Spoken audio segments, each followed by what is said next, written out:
The year was 1877, bleeding into 1878, and the land was thirsty. The air on the border between Texas and the Oklahoma Territory was so dry it felt sharp in the lungs. Dust, fine as milled flour, settled on the drooping leaves of the few cottonwoods and coated the raw pine boards of the new buildings in the town of Red Mesa. The sky was a vast, bruised white, promising nothing. The land smelled of baked earth, distant smoke from the blacksmith's forge, and the anxious sweat of overburdened livestock. It was a time of corrosive tension. The drought pulled the land tight, cracking the creek beds, while rumors of a new railroad line pulled the people apart. Settlers, their faces worn thin by worry, spoke of development and progress.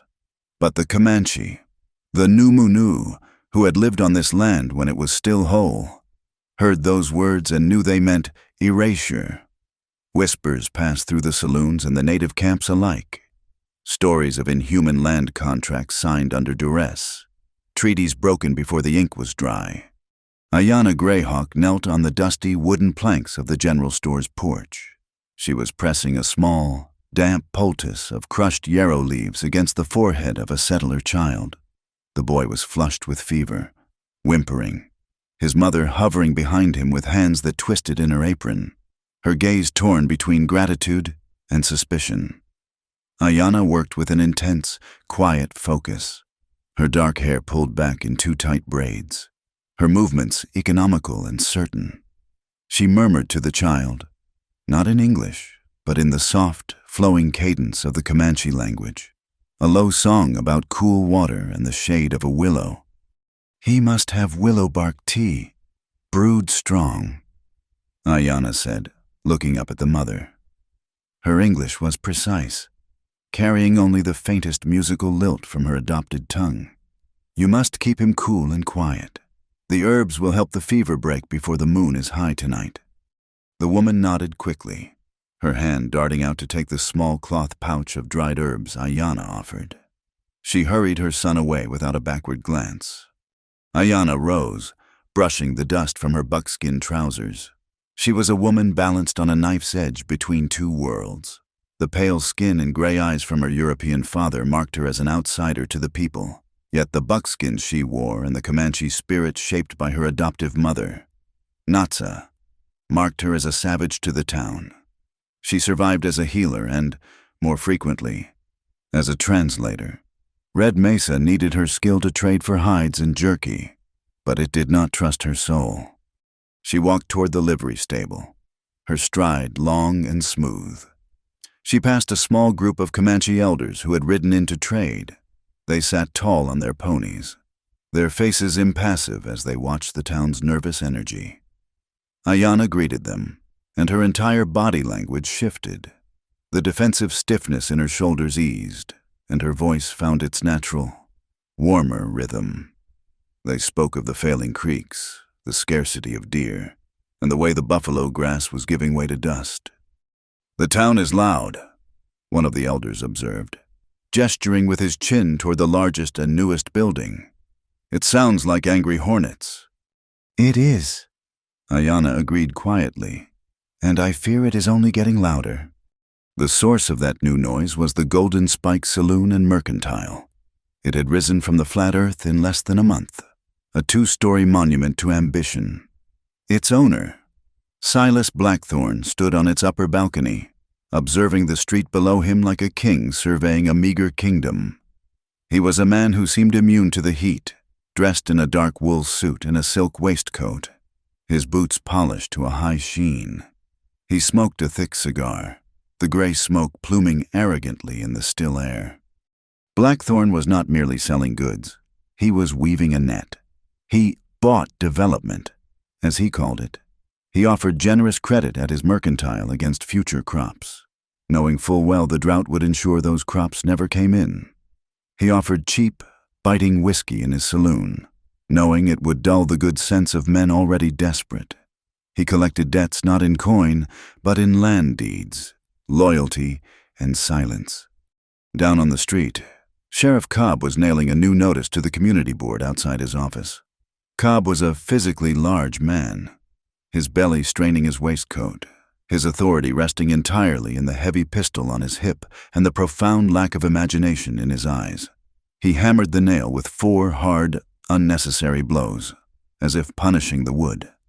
Ayanna paused on her way to the edge of town, her eyes scanning the neatly printed lines. By order of the Red Mesa Town Council, to ensure public order and safety, all unauthorized gatherings of more than 3 individuals of native persuasion are strictly forbidden within the town limits. Loitering will be met with immediate arrest.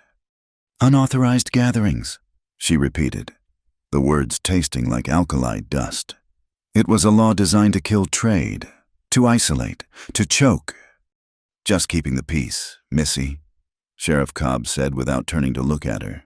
He had seen her approach. He spat a thick stream of tobacco juice that landed inches from her moccasins. Things get rowdy, especially when your people get a taste of the liquor Mr. Blackthorne is good enough to sell them. My people do not seek his liquor, Ayanna said, her voice remaining level, cold. They seek fair trade for the hides they cured. This law makes that impossible. This law, Cobb said, finally turning to face her, his thumb hooked in his gun belt, makes my job possible. You tell your friends to do their business and move on. No more lingering. Move along now. Ayanna held his flat, dismissive gaze for a long moment. She saw no malice in him, only a lazy, brutal convenience. He was a tool, and a dull one at that. She gave him no satisfaction of an argument he was not equipped to understand. She simply turned, her back straight, and walked away.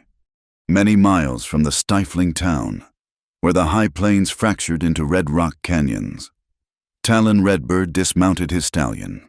He moved with the fluid grace of a predator, his moccasins making no sound on the dry, sun-scorched rock. He was a war scout for his band of Comanche, a man whose mind was as sharp as his obsidian knife. His default expression was one of profound calm, but it was the calm of a hawk riding a thermal. Always watching, always ready. He believed in freedom and honor above all, and he saw violence as a failure of intelligence, not a proof of strength. His purpose was to guide his people, to find a safe path through the tightening net of the white man's world. He was searching for a way to keep their soul intact, to find a home that was true. He had been riding for nearly 2 weeks, following a cold trail of rumors. Now, he had found the proof. He crouched, his fingers brushing the object. It was a stake of raw, new-cut pine, driven deep into the earth. Branded onto its side were the intersecting double letters of a railroad company. This was a surveyor's marker. And it was planted squarely at the mouth of the Thunglungwating, the Sacred Horse Valley. This valley was protected by the last treaty, the one signed in paper and blood. It was a sanctuary, the place where the wild herds, the Paints, and the Appaloosas, the people called spiritual cousins, came to foal in the spring. Talon's eyes narrowed. He sighted along the ground. He found another stake, 100 yards west, and another, a precise, unbending line of violation, running straight through the heart of their sacred land. His jaw tightened until his teeth ached. This was not a rumor. This was not a mistake. This was an invasion. He wrapped his hand around the top of the nearest stake and pulled. The dry earth resisted, but his strength was deep. The stake came free with a sucking, tearing sound. The raw wood felt profane in his hand. He had to return. He had to warn the elders. And he had to find Ayanna. She was the only one in Red Mesa who would understand, the only one who could stand with one foot in each world and translate the coming war. When Ayanna entered the town hall an hour later, it was buzzing. It was not a formal meeting, just a tense gathering of settlers and ranchers, drawn by Cobb's new ordinance and the rumors that fed it. Silas Blackthorne was there, leaning against a wall, observing the anxiety he had cultivated. Ayanna was there only to purchase carbolic acid and laudanum from the town's physician, whose small office was tucked in the back. "She just walks in here like she owns the place," a rancher muttered as Ayanna passed, his voice loud enough to carry, "It is that savage girl," a woman whispered to her friend, pulling her shawl tighter despite the heat. "The one who lives with them. Dr. Ward ought not to encourage her." Ayanna kept her chin high and did not look at them. She knocked once on the open door of the small office. "Doctor!" Dr. Amelia Ward looked up from packing her black leather bag. Dr. Ward was a woman of formidable intellect and an even more formidable tongue. She was one of the only female physicians west of the Mississippi, a small, stern woman from Boston who had no patience for ignorance in any form. "Ayanna, come in," she said briskly, handing her 2 small, sealed brown bottles. "They are restless today. Blackthorn has been promising them a railroad spur will come right through here, bringing jobs and money. All they have to do is vote to redesignate the valley." "Redesignate," Ayanna repeated, the sterile word feeling obscene. "A clean name for theft." "Precisely what I told the council," Dr. Amelia snapped. The rancher who had spoken earlier, a man named Henderson, felt emboldened by the crowd. He stepped up to the office doorway. "Dr. Ward, ma'am, I cannot think it is proper. You consorting with her, it ain't right. She is half wild. She uses weeds and chants." Dr. Amelia Ward stood to her full height. She was not a tall woman, but her presence suddenly filled the doorway, forcing Henderson to take a half-step back. "Mr. Henderson," the doctor began, her voice crisp and cold as a winter morning. "That wild girl just saved your neighbor's son from the lung fever that your proper methods of whiskey and prayer could not touch. Those weeds, as you call them, are medicines I am now studying myself, and they are considerably more effective than your assumptions. And as for her chants, I find them infinitely quieter than your ignorant braying." The man's face turned a mottled red. "Ayanna Greyhawk," Dr. Amelia continued, her voice projecting clearly into the silent hall, "is a translator this town relies on for its commerce and a healer this town needs to survive its own foolishness. You will show her the respect she has earned, or you will find my services mysteriously unavailable the next time your liver complains about the quality of Mr. Blackthorn's whiskey. Am I understood?" A thick, embarrassed silence fell over the room. Ayanna gave the doctor a small, grateful nod. She tucked the bottles safely into her satchel. "Thank you, doctor." She walked out of the town hall, the stares of the townsfolk following her like barbs.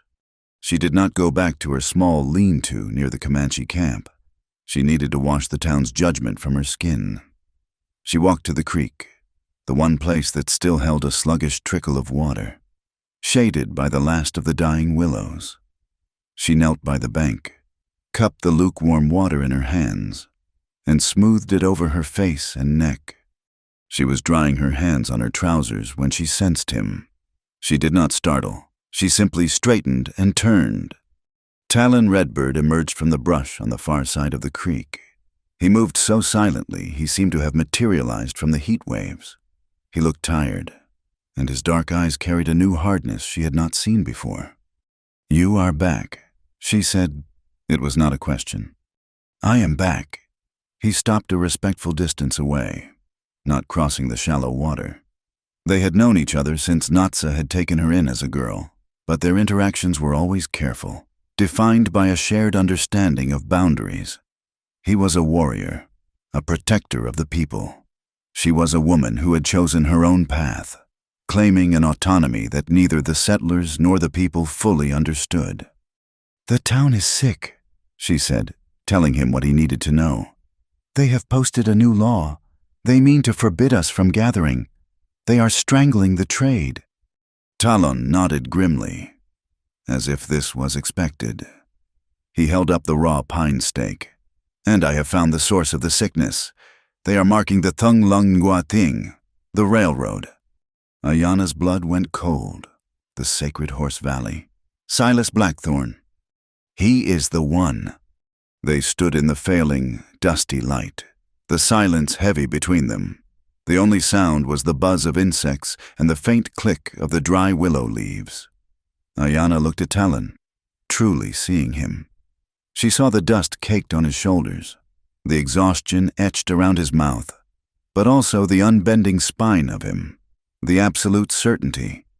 He was not a man of easy words, but she trusted his quiet presence more than any oath sworn by the men in town. "What will we do?" she asked. Talon looked at her. His gaze was steady, lingering on her face. He saw the strength that the townsfolk mistook for wildness. He saw the intelligence they feared, and the loneliness she carried.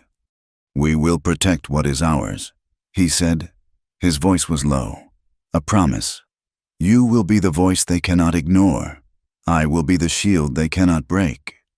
Ayanna felt a strange, quiet flutter deep in her chest, an unfamiliar warmth that had nothing to do with the day's oppressive heat. It was the sudden, sharp realization of not being completely alone. "I will be the voice," she agreed. The air between them changed, charged with a silent acknowledgement of a connection that ran deeper than strategy. He took a half step forward, his boots sinking into the soft mud of the bank, then stopped, consciously honoring the space she kept around herself. He respected her. It was a currency more valuable than any gold Blackthorn could ever offer, and she felt it to her bones, as if summoned by their shared resolve. A movement on the far ridge caught Talon's eye. He lifted his chin. "Look." Ayanna turned, following his gaze. High on the crest of the red rock mesa, silhouetted against the deep purple and fiery orange of the sunset, a small band of horses appeared. They were not the rancher's stocky quarter horses or the army's tired mounts. These were wild, elegant, their forms fluid and free, even in the dimming light. Ayanna could see the unmistakable patterns on their flanks, the splotches of the paints, the speckled blankets of the Appaloosas, the sacred herd. They stood for only a moment, tasting the wind, their manes ruffled by a high breeze that did not reach the canyon floor. Then, as one, they turned and vanished back into the shadows of the high country. To the Comanche, they were a sign of blessing, a spiritual promise, a reminder of the wild soul of the land that Silas Blackthorn and Sheriff Cobb could never survey, never hammer a stake into, and never, ever own. Ayanna let out a slow breath she did not realize she had been holding. The drought was not broken. The fight had just begun. But the horses had shown themselves. It was an answer. It was a sign of hope. Beside her, Talon watched. Not the horses, but her face. He saw the weariness lift, saw the awe and the fight return to her gray eyes. The plains might smell of dust and coming conflict, but in that moment, by the dying creek, there was only the scent of the willows and the solid, unwavering presence of the man who stood with her. The hope was a fragile thing, and it died before the sun was fully down. That same night, a new, profane star rose in the east. The first shout was one of disbelief, cutting through the thin, dry air just after midnight. "Fire, by God! It is fire!" The town of Red Mesa awoke to a pulsing orange glow that painted the undersides of the dust clouds a sickening, bloody color.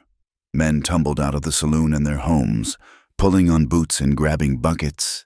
The volunteer fire bell began to clang, a frantic, useless rhythm against the roar of the flames. It was Elias Boone's barn. His main store of hay and winter wheat, the product of a year of back-breaking, drought-defying labor, was a column of fire reaching for the white-hot sky. Elias stood numbly, his face illuminated by the destruction of his future, his hands hanging limp at his sides. The heat was so intense it peeled the paint from the side of his nearby house. There was nothing to be done. The buckets of water tossed by the townsfolk turned to steam long before they hit the base of the blaze. The barn collapsed in on itself in a spectacular shower of embers that rained down on the dry grass for hundreds of yards, starting a dozen smaller fires that men rushed to stomp out with their boots and horse blankets. By 2 a.m, it was over. All that remained was a smoking, blackened square on the earth, sending a thick plume of gray-black smoke into the air. The smell of burned grain and charred wood was heartbreaking. And then the whisper started. "Who did this?" a man asked. his face grimed with soot. Another man, one who worked for Silas Blackthorne's freight company, spat into the dirt. Who do you think it is? The Indians? Has to be. Retaliation for that new ordinance. The word spread as fast as the fire itself. It was an answer, simple and satisfying, that fed their fear and justified their suspicion.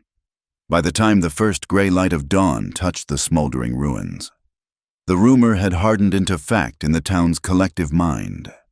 Sheriff Cobb arrived, his face puffy with sleep and self-importance. He did not ask questions. He did not look for tracks or evidence. He accepted the nearest, most convenient truth. He hitched up his gun belt, formed a posse of 6 jumpy, angry men, and rode straight for the Comanche encampment just outside the town limit. Ayanna was grinding herbs with her adoptive mother, Natsa. When the riders thundered in, they did not slow down, galloping their horses straight through the small, tidy camp, scattering cook fires and scattering the women who were preparing the morning meal. "Search every tip-eye," Cobb bellowed, swinging down from his horse. "We are looking for evidence stolen goods." It was a blatant, brutal violation of the peace. Natsa rose, her face a mask of iron-gray dignity, but she did not speak. Ayanna stepped forward, her hands stained yellow with pollen. "Sheriff," she said, her voice shaking with a cold rage, "you have no right here. This is a peaceful camp. We have done nothing." "Get out of my way, girl," Cobb snarled, shoving past her. He ripped open the flap of the nearest dwelling and stomped inside. A moment later, he dragged out a young man, barely 17, who had been sleeping. The boy, named Little Hawk, was confused, blinking in the sudden light. "What is this?" Cobb roared, holding up a small, empty whiskey flask he had found under the boy's sleeping robes. "Drinking white man's liquor. Are you?" "That is not mine," Little Hawk said, his voice cracking with fear and indignation.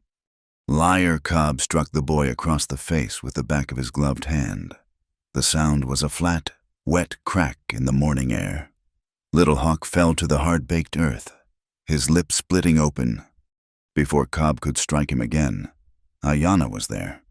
She threw herself between the sheriff and the boy, her arms spread wide. "No!" she screamed. "You will not. He is just a boy. You planted that." Cobb raised his hand to her, his face purple with rage. "You dare accuse me?"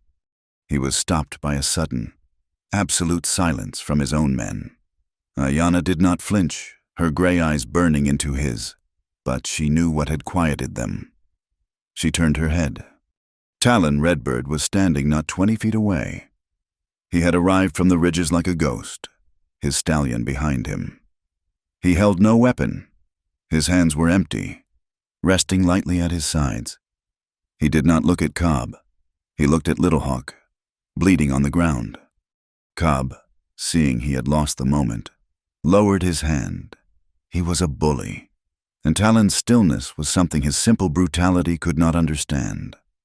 "This is an official investigation," Cobb blustered, gesturing with the flask. "This is an attack," Ayanna corrected him, her voice trembling.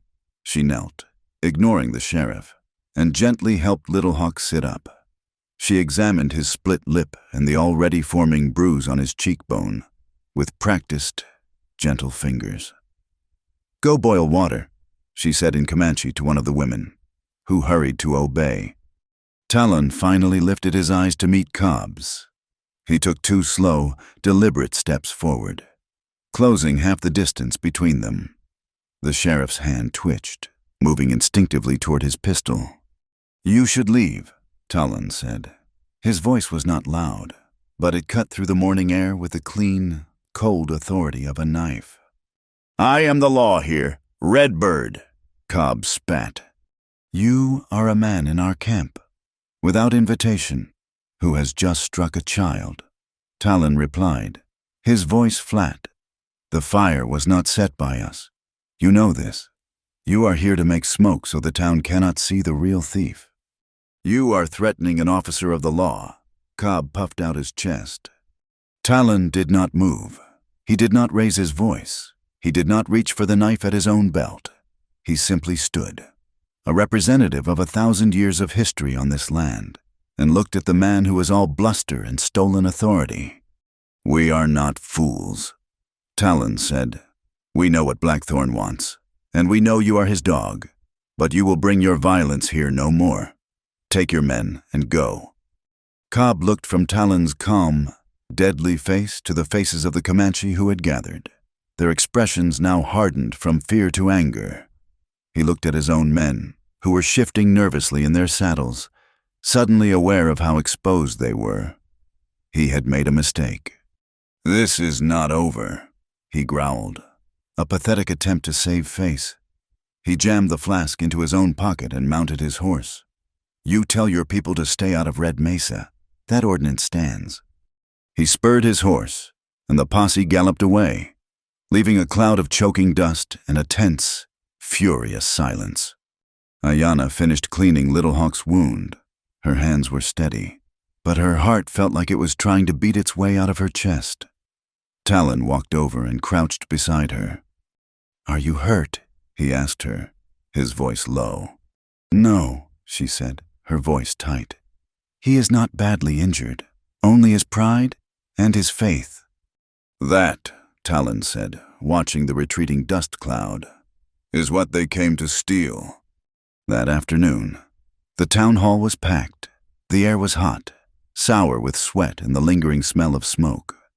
Silas Blackthorn stood at the front, next to an easel that held a large, elegantly drawn map.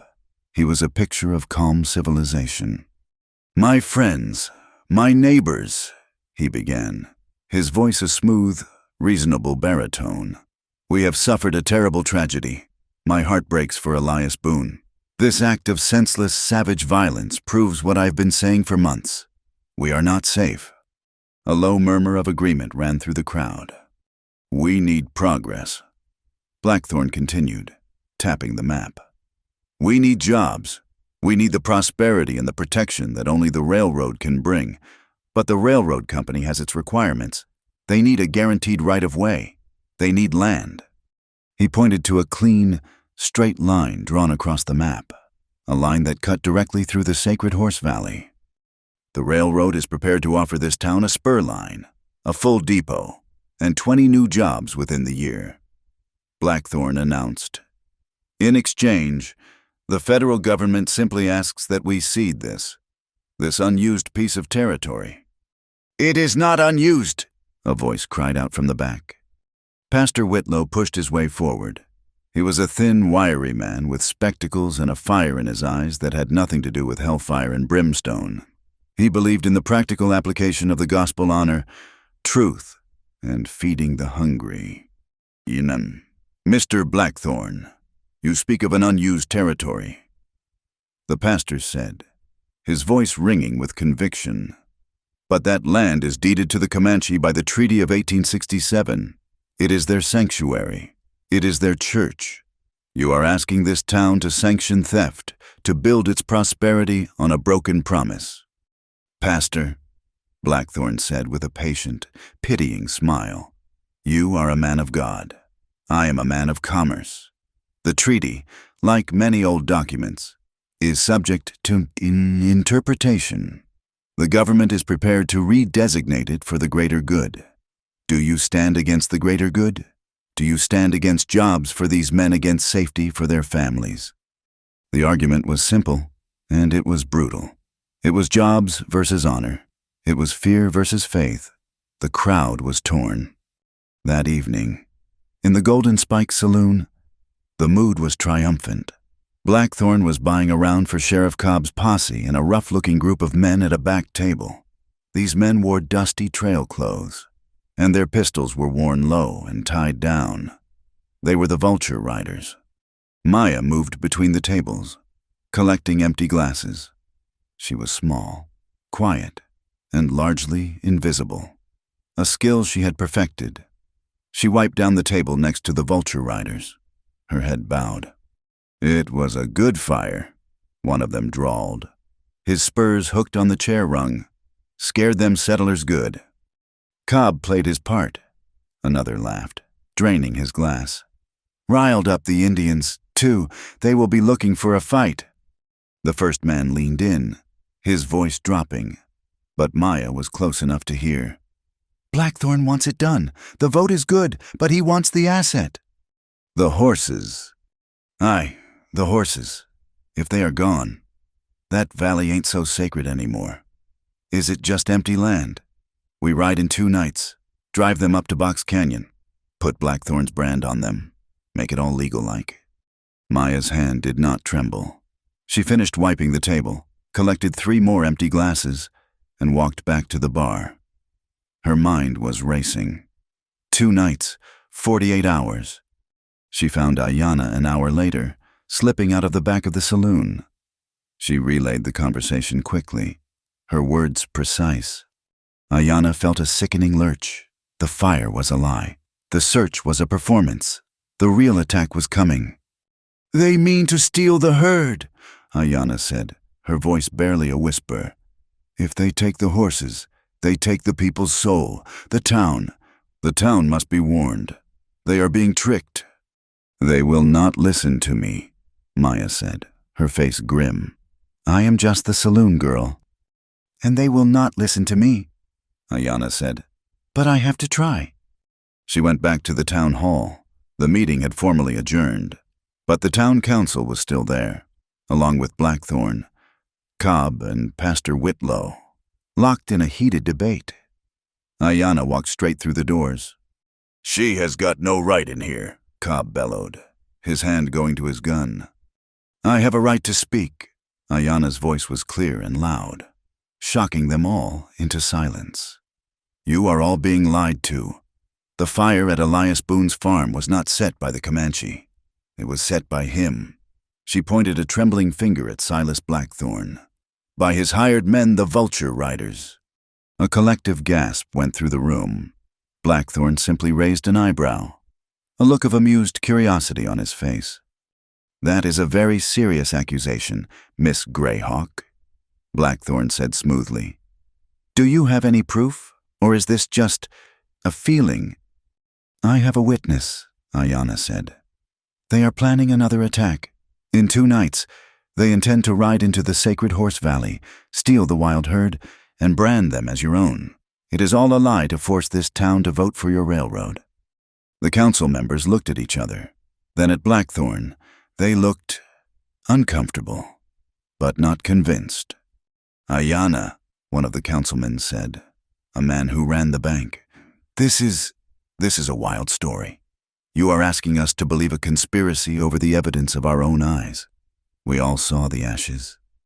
I am asking for time, Ayanna pleaded, her desperation making her voice raw. Do not vote on ceding the valley. Wait, just 30 days. Postpone the vote for 30 days. If I am wrong, you have lost nothing. If I am right, you will have saved yourselves from committing a terrible crime. There was a heavy silence. And then, someone in the back of the room laughed. It was a harsh, ugly sound. 30 days, a rancher scoffed. We wait 30 days, and we get ambushed in our beds. She is one of them. She is just trying to buy them time to plan another attack. Get her out of here. The sentiment turned in an instant. The doubt became anger. Get her out. Liar. Savage. Ayanna stood her ground, her face pale, as the insults rained down on her. She looked at Pastor Whitlow, but he was outnumbered. She looked at Silas Blackthorn, and he gave her a small, cold smile of victory. She turned, her dignity the only armor she had left, and walked out of the town hall. She made it as far as the dark alley between the hall and the mercantile before the shaking started. She leaned against the rough wooden wall, closing her eyes, fighting back the hot, bitter tears of failure. She had given them the truth, and they had laughed in her face. A shadow detached itself from the deeper darkness by the water troughs. Talon. He had been waiting. He had heard it all. He did not speak. He did not offer words of comfort, which he knew would sound hollow. He simply stood in front of her for a moment, his presence a solid, unmoving thing in her chaotic world. He saw the tremor in her hands, the sheen of unshed tears in her eyes, the proud, painful set of her jaw. Then, slowly, he lifted his hand, not to her face, not to her shoulder. He reached for her hand. Ayanna startled, her eyes flying open, but she did not pull away. His hand closed around hers. His palm was calloused, warm, and incredibly strong. It was not a gesture of passion. It was a gesture of absolute, unspoken solidarity. It was an anchor. It said, "I heard. I am here. We are not broken." Ayanna's fingers curled, gripping his hand as if he were the only solid thing on earth. The shaking in her body stilled, replaced by a current of strength that flowed from him to her. The conflict was no longer a matter of rumor and suspicion. It was a war, declared and accepted. Above them, the smoke from Elias Boone's barn had thinned, but the fine, bitter ashes had begun to drift down, coating the entire town of Red Mesa in a pale gray shroud. It was the price of fear. Talon looked up at the sky, his other hand resting on the hilt of his knife. 48 hours, he said, his voice a low growl. Let them come. Talon did not release her hand. He held it for one long, steadying beat, a silent transfer of strength. Then he let go, and the night air felt cold where his hand had been. They will not have the horses, he said. It was a flat statement of fact, not a boast. He turned and melted back into the shadows without another word. The next 48 hours were a blur of focused, desperate energy. The Comanche camp, usually a place of measured, seasonal rhythms, became a quiet whirlwind of preparation. Talon did not prepare for a battle. He prepared for a capture. He met with his warriors, his voice low and firm, outlining a strategy that relied on discipline and the terrain itself. He devised a plan of 3 rings. The first, the outer ring, would be his fastest scouts, hidden miles out to signal the riders' approach. The second, a half-mile closer to the herd's grazing grounds on the salt flats, would be men armed with lariats and heavy, fire-hardened clubs, hidden in the dry arroyos and behind the salt cedars. The third, the inner ring, would be Talon and his 5 best men, a mobile reserve to protect the horses themselves and react to any breach. His orders were absolute: no guns, no arrows, no killing. We do not make them martyrs, he told his men, his eyes hard. We do not start a war they can win with bullets. We take them alive. We take their shame and show it to the town. Word of the preparations traveled on the same dry wind that carried the ashes. On the second morning, as Talon was inspecting the arroyos, 2 men rode out from Red Mesa, not in a posse, but alone. Talon and his warriors emerged from the brush, blocking their path. The man in front was Jonah Pike, a former Buffalo soldier from the 9th Cavalry, honorably discharged. He was a powerfully built black man who worked as a blacksmith, his arms corded with muscle, his face serious and thoughtful. He had seen enough of war to hate it, and enough of injustice to recognize it instantly. Beside him, looking pale but resolute, was Elias Boone, the man whose farm had been turned to charcoal. "We are not here to fight you, Red Bird," Jonah Pike said, holding his hands open and away from his pistol. "We are here to help." Talon's eyes narrowed. "Why?" "Because," Elias Boone spoke up, his voice hoarse with grief and a new, cold anger. "Cobb and Blackthorn think we are fools. They burn my life's work to blame your people. They think I'm a stupid farmer who will fall for their lies." He spat on the ground. "They are wrong." Jonah Pike nodded. "Ayanna spoke the truth in that hall. The decent folk know it, but they are scared. We are not. We offer our hands. The vulture riders will likely come from the north, using the town as cover. That is our approach. Let us guard it." Talon studied both men. He saw no deceit, only a shared, grim purpose. "You will follow my orders." "No guns," Jonah agreed, as if reading his mind. "Not unless they fire first. We fight with our hands." Then you will hold the north bank of the dry creek, Talon said, accepting the alliance with a nod.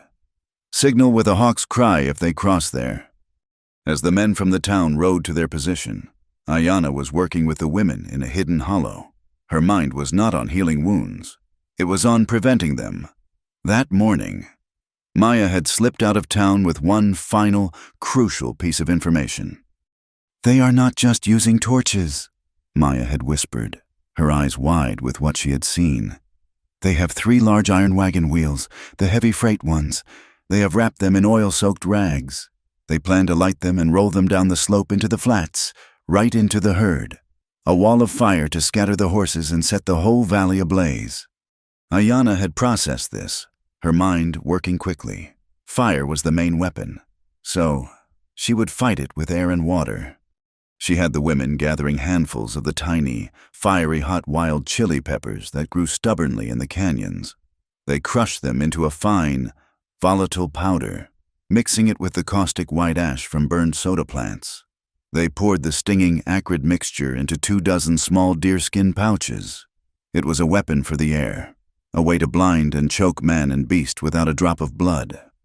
For the water, she organized the older men and younger women into fire teams, soaking every spare horse blanket and buffalo robe in the precious, dwindling water from the creek. They were to be the last line, to smother the burning wheels before they could reach the dry grass where the horses were hidden. The sun set, painting the sky in violent shades of purple and blood red. The drought had stolen the crickets' songs. The silence of the valley was absolute, a heavy, breathless weight. Ayanna crouched with the fire teams and the women holding the pepper pouches, hidden in a cluster of rocks just above the salt flats.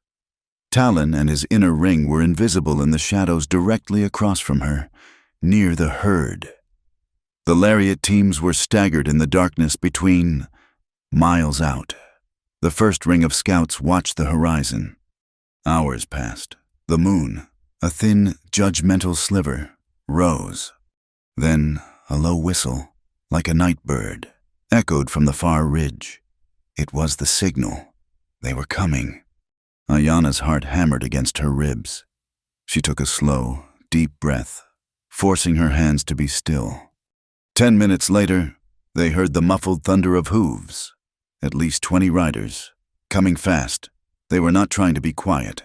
They whooped and hollered, their dark shapes appearing on the ridge, torches held high. They were the vulture riders. "Light them up!" a voice roared. At the top of the slope, 3 massive wagon wheels were set ablaze. They became spinning discs of orange flame, and with a coordinated shove, the riders sent them rumbling down the shallow grade, aimed directly at the center of the flats. "Now!" Ayanna cried. The fire teams ran from their cover, the wet blankets held in front of them like shields. They met the wheels with disciplined courage, throwing the heavy, sodden robes over the flames. There was a furious hissing and a massive plume of oily, black smoke. They smothered 2 wheels completely. The third broke free, rolling in a wide, flaming arc before crashing into a rock outcropping, its purpose defeated. The vulture riders, seeing their main plan fail, cursed and drew their pistols, firing into the smoke-filled darkness to panic the herd. "Hold!" Talon's voice commanded his own men, who were itching to fight. "Not yet." Then, a shrill, piercing cry came from the north, a hawk's cry, Jonah Pike's signal. A second group of riders was charging in from the flank. One of them, galloping ahead, was silhouetted against the moonlight. He was not a rough-looking rider. He wore a town coat and a familiar hat. As he passed one of the smoldering wheels, the light caught his face.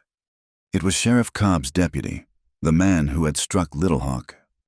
"It is a trap," he yelled to the others, realizing the valley was not undefended. "Kill them all. Blackthorn pays for every dead Indian." He had given the order. He had broken the peace. "Now!" Talon roared. The battle exploded. As the deputies' group charged into the main body of riders, Ayanna gave her own command. "Throw!" The women hurled the pepper pouches. The thin skins burst in the air and on the chests of the horses, releasing the stinging, caustic powder. The effect was instantaneous and devastating. Men screamed as the dust hit their eyes, their hands flying to their faces.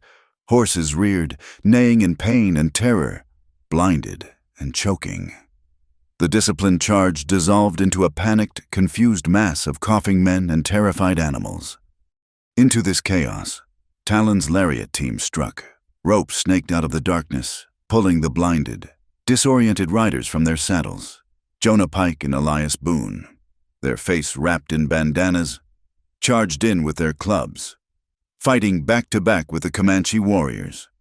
It was not a fight of bullets and blades, but of rope, muscle, and bone. Talon moved through the chaos toward the deputy, who was still on his horse, rubbing his eyes and firing his pistol wildly. One of his bullets kicked up dirt near Ayana's feet. Talon launched himself from the side, grabbing the deputy's gun arm and driving his own shoulder into the man's chest.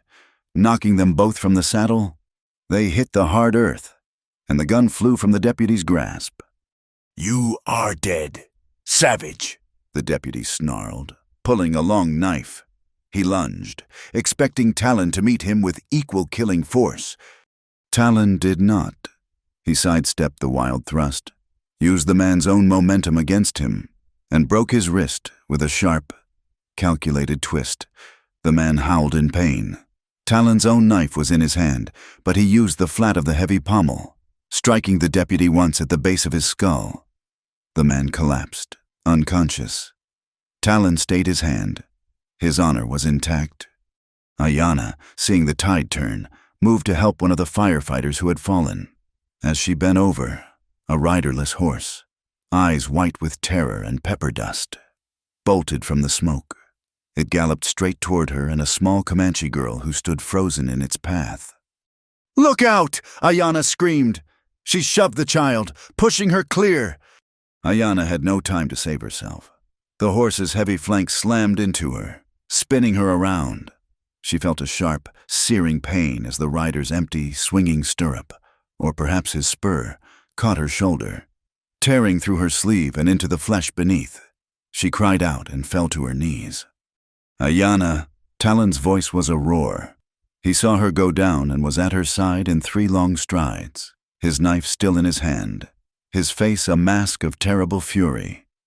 "I am fine," she gasped, clutching her shoulder. Blood, dark in the moonlight, welled between her fingers. "It is just a cut. Finish this. Do not let them escape." He hesitated, his gaze torn between her and the remaining fight. "Go," she commanded. He looked at the fleeing vulture riders.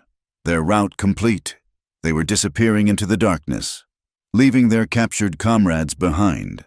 The fight was over. He knelt, sheathing his knife, and gently but firmly moved her hand from the wound. It was a long, deep gash, bleeding freely. "This is not just a cut," he said, his voice tight. By the time the moon was high, the salt flat was quiet. The herd, though scattered by the noise, was safe, their calls echoing from the higher canyons. 2 vulture riders were tied securely to a cottonwood tree, coughing and spitting. The deputy lay nearby, groaning as he regained consciousness. Jonah Pike and Elias Boone walked over, their faces grimed with sweat and chili ash. Dr. Amelia Ward was with them. She had ridden out with Jonah's group, carrying her black bag, anticipating the outcome. "You were right," Elias Boone said, his voice heavy. He nudged one of the smoldering wagon wheels with his boot. The rags were still greasy. Jonah Pike was searching the saddlebags of the captured men. He pulled out a half-empty bottle of whiskey and a small, round tin. He held the tin up to the moonlight. "Axle grease," he said. He rubbed his thumb over the embossed lid. "From Blackthorn's Mercantile, same seal." The truth was now as plain and ugly as the deputy's bruised face. The rumors were dead, shattered by the undeniable proof. "He used us," Elias said, his voice shaking with rage. "He burned my barn, my wheat. He used my pain to trick the whole town." Dr. Amelia knelt by Ayana, her movements quick and efficient. "This will require stitches," Ayanna, you were foolish to stand in the path of a horse. I had to. Ayanna said through gritted teeth as the doctor cleaned the wound. Talon stood watching, his arms crossed, his face unreadable. He looked at Elias. The town will believe you now. Elias Boone nodded, his eyes meeting Talon's. They will. I will make them. He looked at the water wagons he and Jonah had brought, which had been used to soak the blankets. Blackthorn started this with fire. We will fight him with water. He gestured to the wagons. They are yours, for as long as this takes. Whatever you need, we stand with you. One of the captured vulture riders, his eyes still red and weeping, spat at them. You think you won, he rasped. You are all dead. It does not matter what the town thinks. A federal commissioner is coming. He is on Silas's payroll. He gets here in 10 days, 10 days, and Silas Blackthorn will own this entire valley, and all of you in it. The small victory felt suddenly cold. The trap had been sprung, but the war had just been given a deadline. 10 days. The clock was ticking, and the sound was louder than any gunshot. The words of the captured rider hung in the smoky air, colder and heavier than the night itself. 10 days. A federal commissioner on his way, his integrity already purchased, his pen poised to sign their lives away. Dr. Amelia Ward pulled the suture tight, her movements deft and angry. Ayanna winced, her teeth gritted. The clean, sharp pain in her shoulder a distant echo of the sick dread in her stomach. You will live, Dr. Amelia said, snipping the thread. She began to bandage the wound with clean linen. But this man is correct. Our small victory here means nothing against a corrupt federal pen. We have proof of assault, proof of arson, but he has a commissioner. It is like bringing a knife to a cannon fight. Talon looked at the bound deputy, his face a mask of cold contempt. Then we have 10 days to find our own cannon. Jonah Pike wiped the soot from his face with a bandana. 10 days, he repeated, his voice a low rumble. In 10 days, that man can sign a paper that makes everything we did here tonight illegal. He can make us the criminals. He already plans to, Elias Boone said. He kicked at the tin of Blackthorn's axle grease. We bring these men in. We show the town this proof. What is to stop Cobb from locking us up for assault and kidnapping? It is his own deputy. After all. Nothing, Talon said. He turned to Ayanna, his gaze softening almost imperceptibly as he looked at her white, strained face and the fresh bandage. Doctor, take her back to the camp. Jonah, Elias, take your wagons and go home. Say nothing of what happened here tonight. Let Blackthorn make the next move. We have his men. He knows it. He will have to react. And what will you do? Jonah asked. I will hide the proof. Talon said. He gestured to the 3 captive men. And I will prepare for the worst. Silas Blackthorn did not react with the panic of a guilty man. He reacted with the calculated offense of a patient predator. He did not wait for news to curdle. He rode out the next morning at the head of a dozen men, not to the salt flats, but to Sheriff Cobb, who met him on the road. They spoke for 10 minutes.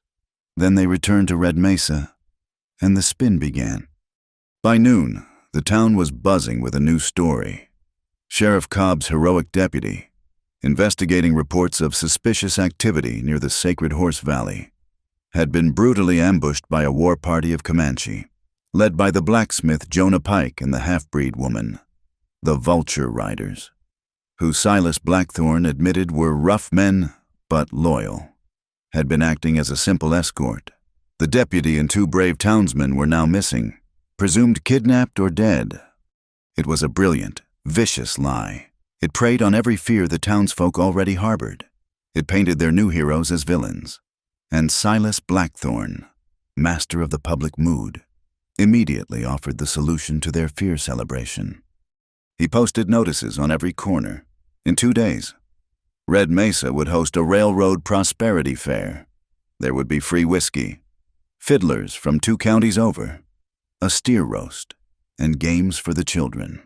It was a party to celebrate the bright future the railroad would bring, a future of jobs, safety, and civilization. The centerpiece of the fair, more alluring than the free liquor, was a table stacked high with crimson-red leaflets. They were preliminary job applications for the Texas and Oklahoma Rail Company. They promised steady wages, company housing, and a bonus for signing. Men who had been staring at their failed, dusty fields now stared at those red papers with a desperate, hungry light in their eyes. The papers were a symbol of hope, a way out. They were also a noose, a bright red harness to yoke the town's conscience to Blackthorn's will. On the morning of the fair, Sheriff Cobb made his move. He did not go to the Comanche camp. He was not foolish enough to face Talon on his own ground again. He went to the blacksmith's forge, where Jonah Pike was grimly shoeing a horse. Cobb did not go alone. He brought 6 deputized men, all of them armed with rifles. "Jonah Pike," Cobb announced, his voice booming with false authority. "You are under arrest." Jonah slowly lowered the horse's hoof and straightened. "On what charge?" "Sheriff, assaulting an officer of the law, conspiracy to incite violence, and," Cobb added, his eyes mean, "provoking the good white citizens of this town." "I did no such thing," Jonah said, his voice calm. He rested a hand on his heavy blacksmith hammer. "Are you resisting arrest?" Cobb's men raised their rifles. The street went silent. Jonah looked at the rifles, then at the frightened faces of his neighbors, who were watching from a safe distance. He knew this was not a fight he could win. "Not here." He slowly raised his hands away from the hammer. "I am not resisting," he said, "but I am innocent." "Tell it to the judge." Cobb sneered. His men seized Jonah, binding his hands behind his back with a cruel tightness. They marched him to the jail and threw him into a cell. The arrest cast a chill over the fair, but the free whiskey and the promise of the red papers quickly warmed it again. People were only too willing to believe that Jonah, a black man, had gone too far. It was an easier thought than believing their potential savior, Silas Blackthorn, was a liar and a thief. News of the arrest reached Diana in the Comanche camp, where she was resting, her shoulder throbbing. She stood up immediately, ignoring the protest of her muscles. "I have to go to him." "You cannot," Natsa, her adoptive mother, said, blocking her path. She was a woman of immense dignity, her face a map of wisdom and sorrow. "You are injured, and you are Comanche in their eyes. They will just throw you in the cell beside him." "Then she will go," Ayana said, her mind racing. "Natsa, please, find Dr. Amelia. Tell her Jonah needs a physician. Tell her to look at his hands." An hour later, Dr. Amelia Ward marched into the sheriff's office, her black bag gripped in her hand. "I am here to see my patient, Sheriff." Cobb, his boots up on his desk, blocked her path. "He has no need of a doctor. He is perfectly healthy." "That is for me to determine, not you," Dr. Amelia snapped, her Boston accent sharp as a scalpel. "Jonah Pike is under my care for chronic joint pain from his time in the cavalry. Denying him medical attention is a violation of his rights, and I will have it noted in my report to the territorial governor." Cobb, faced with a woman who was not only white, but also educated and unafraid of him, hesitated. He was a bully, not a strategist. "Fine," he growled. 5 minutes, and the door stays open." "It most certainly will not," Dr. Amelia said, marching past him toward the cells. "Doctor-patient confidentiality is absolute, Sheriff. Or have you not learned to read that far?" She swept into the back room and pulled the heavy door almost shut, leaving only a small crack. Jonah Pike was sitting on a narrow cot in the dim light, his face bruised. They had beaten him after the arrest. "Ayana sent me," she said softly, opening her bag. "She said to look at your hands." Jonah held them out. His wrists were raw and bloody, the skin rubbed away by the ropes, which had been tied with malicious, binding force. They did this when I did not resist, he said quietly. I see, Dr. Amelia said. She took out a small notebook and a pencil. She began to write, her script neat and precise. Subject Jonah Pike, date. She documented every bruise on his face, the swelling on his jaw, and the deep, cruel ligature marks on his wrists. These are not the marks of a man who fought, she murmured. These are the marks of a man who was tortured. They are afraid, Jonah said. Talon has their men. They know we have the truth. They are trying to silence us before that commissioner arrives. Then we must be louder, Dr. Amelia said. She treated his wounds with salve, her touch gentle. Ayanna is planning to speak at the town hall meeting tonight. Blackthorn has called it to ease the public's mind before the vote. She should not, Jonah said, his face tight with worry. They will arrest her too. I do not think, Dr. Amelia said, packing her bag, that anyone has ever successfully told Ayanna Greyhawk what she should or should not do. She gave him a rare, thin smile. Rest, Mr. Pike. We are keeping a record, and this time, our record will be the truth. While Dr. Amelia was in the jail, Maya was working the saloon. It was crowded with men from the fair, their tongues loosened by Blackthorn's free whiskey. Maya moved through the haze of smoke, her tray held high, her ears open. She heard a freight manager in deep conversation with Silas Blackthorn in his corner office, the door ajar. I got the letter you sent, Mr. Blackthorn, the man was saying. The one for Commissioner Davies. It is in the locked box in the station safe. Ready for the 8 o'clock mail carriage? Excellent, Blackthorn's smooth voice replied. It is just a letter of welcome, outlining the mutual benefits of our arrangement. A confirmation. See that it goes out tonight without fail. Maya's blood ran cold. A confirmation, a written confirmation of the bribe. She did not hesitate. She slipped out the back, her apron still on, and ran to the telegraph and mail station. The station master was at the fair, his door locked. Maya, who had spent a lifetime learning how to navigate the unseen parts of the world, went around to the poorly latched back window. She was inside in seconds. The safe was old, a simple combination lock. She had seen the station master open it 100 times. 3 turns right, 1 left, 2 right. The heavy door groaned open. Inside was a locked metal cash box, and beside it, a single, thick envelope addressed to a Commissioner Davies in Austin. She took it. She had no time to steam it open. She needed to replace it. She ran to the desk, took a blank envelope, and addressed it to a fake name at a non-existent address in Austin, copying the station master's script as best she could. She placed it exactly where the other letter had been. She relocked the safe and slipped back out the window, the real letter hidden in the bodice of her dress, its contents a burning, dangerous weight against her skin. She found Ayanna and delivered the letter.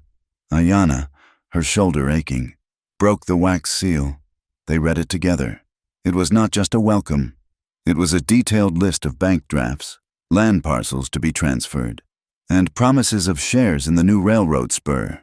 It was a smoking, damning piece of evidence that proved, beyond any doubt, the entire plan was a criminal conspiracy. At the same moment, Talon was meeting with Natsa and the 5 Comanche elders. He had told them of the 10-day deadline, of the bribed official. "My son," Natsa said, her voice heavy with sorrow, "you have fought with honor, but the white man's honor is a poisoned snake. This commissioner will not listen to truth. He will listen only to the gold in his pocket." "I know," Talon said, "which is why we cannot plan to win the peace. We must plan to save the people.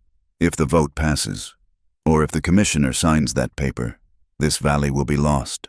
The soldiers will come. We cannot fight them. We must move the herd." A hush fell over the elders. "Move them where?" an old warrior asked. "The plains are brown. The other territories are closed." "There is one place," Talon said, his voice low. "The high trail, the one our grandfathers used." The men looked at each other, their faces filled with dread. The Eagle's Pass, the trail of the ancestors. That is not a trail for horses. It is a goat path, a sheer cliff. We would lose half the herd. It is too dangerous. It is our only choice, Talon said, his words falling like stones. It is that, or we lose them all to Blackthorn's brand. It is a danger we must accept. If Ayanna cannot stop the town, I will lead the drive myself, the night before the commissioner arrives. We will save their spirit, even if we lose the land. The town hall that night was hotter and more crowded than it had been for the arson. The fair had left the men restless, their bellies full of free beef and their minds full of red paper promises. Silas Blackthorn stood at the front, the picture of a benevolent leader. Sheriff Cobb stood by the door, his hand on his gun, a visible warning. Into this tense arena, Ayanna Greyhawk walked. She was alone. She wore her buckskins. Her arm was in a sling made of clean linen, her shoulder bandaged, a visible mark of the violence the town was trying to ignore. A low, hostile murmur followed her as she walked to the center of the room. "This is a town meeting, girl," Cobb said, "not a savage powwow." "I am a member of this town," Ayanna said, her voice clear and carrying, silencing the murmurs. She looked directly at Silas Blackthorn. "And I have come to speak." "She has no right," a man shouted. "Let her speak," Pastor Whitlow's voice cut through. He was standing by the front row. "This is a house of God, and all voices are welcome here." Blackthorn gave a magnanimous, condescending wave of his hand. "Of course. Let her speak. We are a civilized people." Ayanna turned to the faces of the crowd, men she had traded with, women whose children she had healed. "You are being asked to vote on a piece of paper," she began, her voice steady. "To give away a valley that is not yours to give. You are being told it is for your prosperity. You are being offered jobs on these." She pulled one of the red leaflets from her pocket and held it up. "But this prosperity is being purchased with a lie," she said. "The fire that burned Elias Boone's farm was set by Silas Blackthorn's men. The attack on the salt flats was a fiction. The men who did it are captured, and the proof is plain." "Lies," Cobb shouted. "She is the one who attacked my deputy. She is in league with the arrested man. Pike." "I am here to talk about the law," Ayanna continued, her voice rising, ignoring him. "Not Sheriff Cobb's law, but the laws of the United States. You are being asked to honor a treaty, but the original treaty, the one that gave this land to the Comanche, was signed by men who could not read the paper it was written on. It was signed without consent. It was signed without translation. And a contract without true agreement, without an honest interpreter, is void. It is a worthless piece of paper. It is theft." She had struck a nerve. The legal, moral argument was one they understood. Several men, Elias Boone among them, nodded. Silas Blackthorn, who had been listening with an amused smile, finally stepped forward. He did not raise his voice. He did not need to. "She speaks eloquently of contracts," he said to the crowd. "Let us, then, speak of contracts. Let us speak of the ones you understand." He walked to a large wooden box and lifted out a heavy, leather-bound ledger. He opened it on the table. "Mr. Elias Boone," Blackthorn said, his voice dripping with false sympathy. "You are a good man, a hard worker, and you owe my mercantile $740 for seed, equipment, and lumber. A debt now 60 days past due. A debt I have, until now, been very patient about." Elias Boone's face went white. "And Mr. Henderson," Blackthorn continued, turning a page, "your loan for your new bull, Mr. Crowley, your line of credit for your bar." He went on, name after name, reading the debts of half the men in the room. He was not just a businessman. He was their owner. "These," Blackthorn said, patting the ledger, "are contracts with full consent. Contracts I can call due tomorrow." If I am forced to, if the railroad, my financial partner, feels that this town is no longer a sound investment." The room was deathly silent. He had not threatened them with guns. He had threatened them with ink. He had bared his teeth, and they were all caught in his jaw. Ayanna looked around, her heart sinking. She saw the shame, the fear, and the sudden, awful resignation on their faces. She had lost. Their honor was no match for their debt. "So, you see," Blackthorn said, closing the book, "this is not about a valley. This is about your survival. This is about your homes. Vote for progress, and I assure you, these debts will be seen in a more favorable light. Vote against it," he shrugged.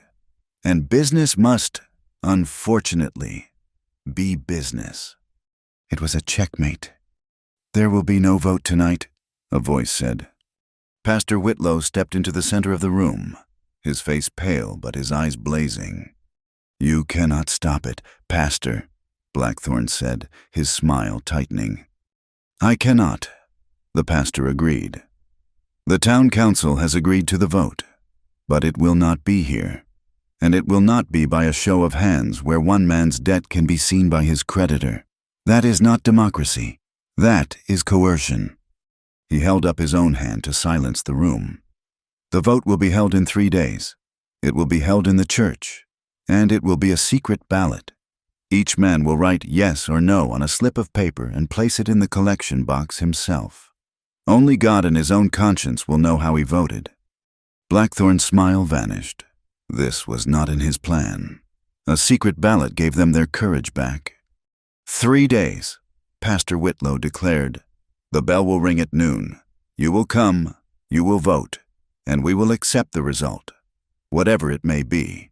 May God guide this town to the right one." The pastor's declaration of a secret ballot was a small victory, a single shield raised against a sword. But Silas Blackthorn had other weapons. In the 3 days that followed, he did not fight with ledgers or words. He fought with the oldest weapon in the territory. He fought with thirst.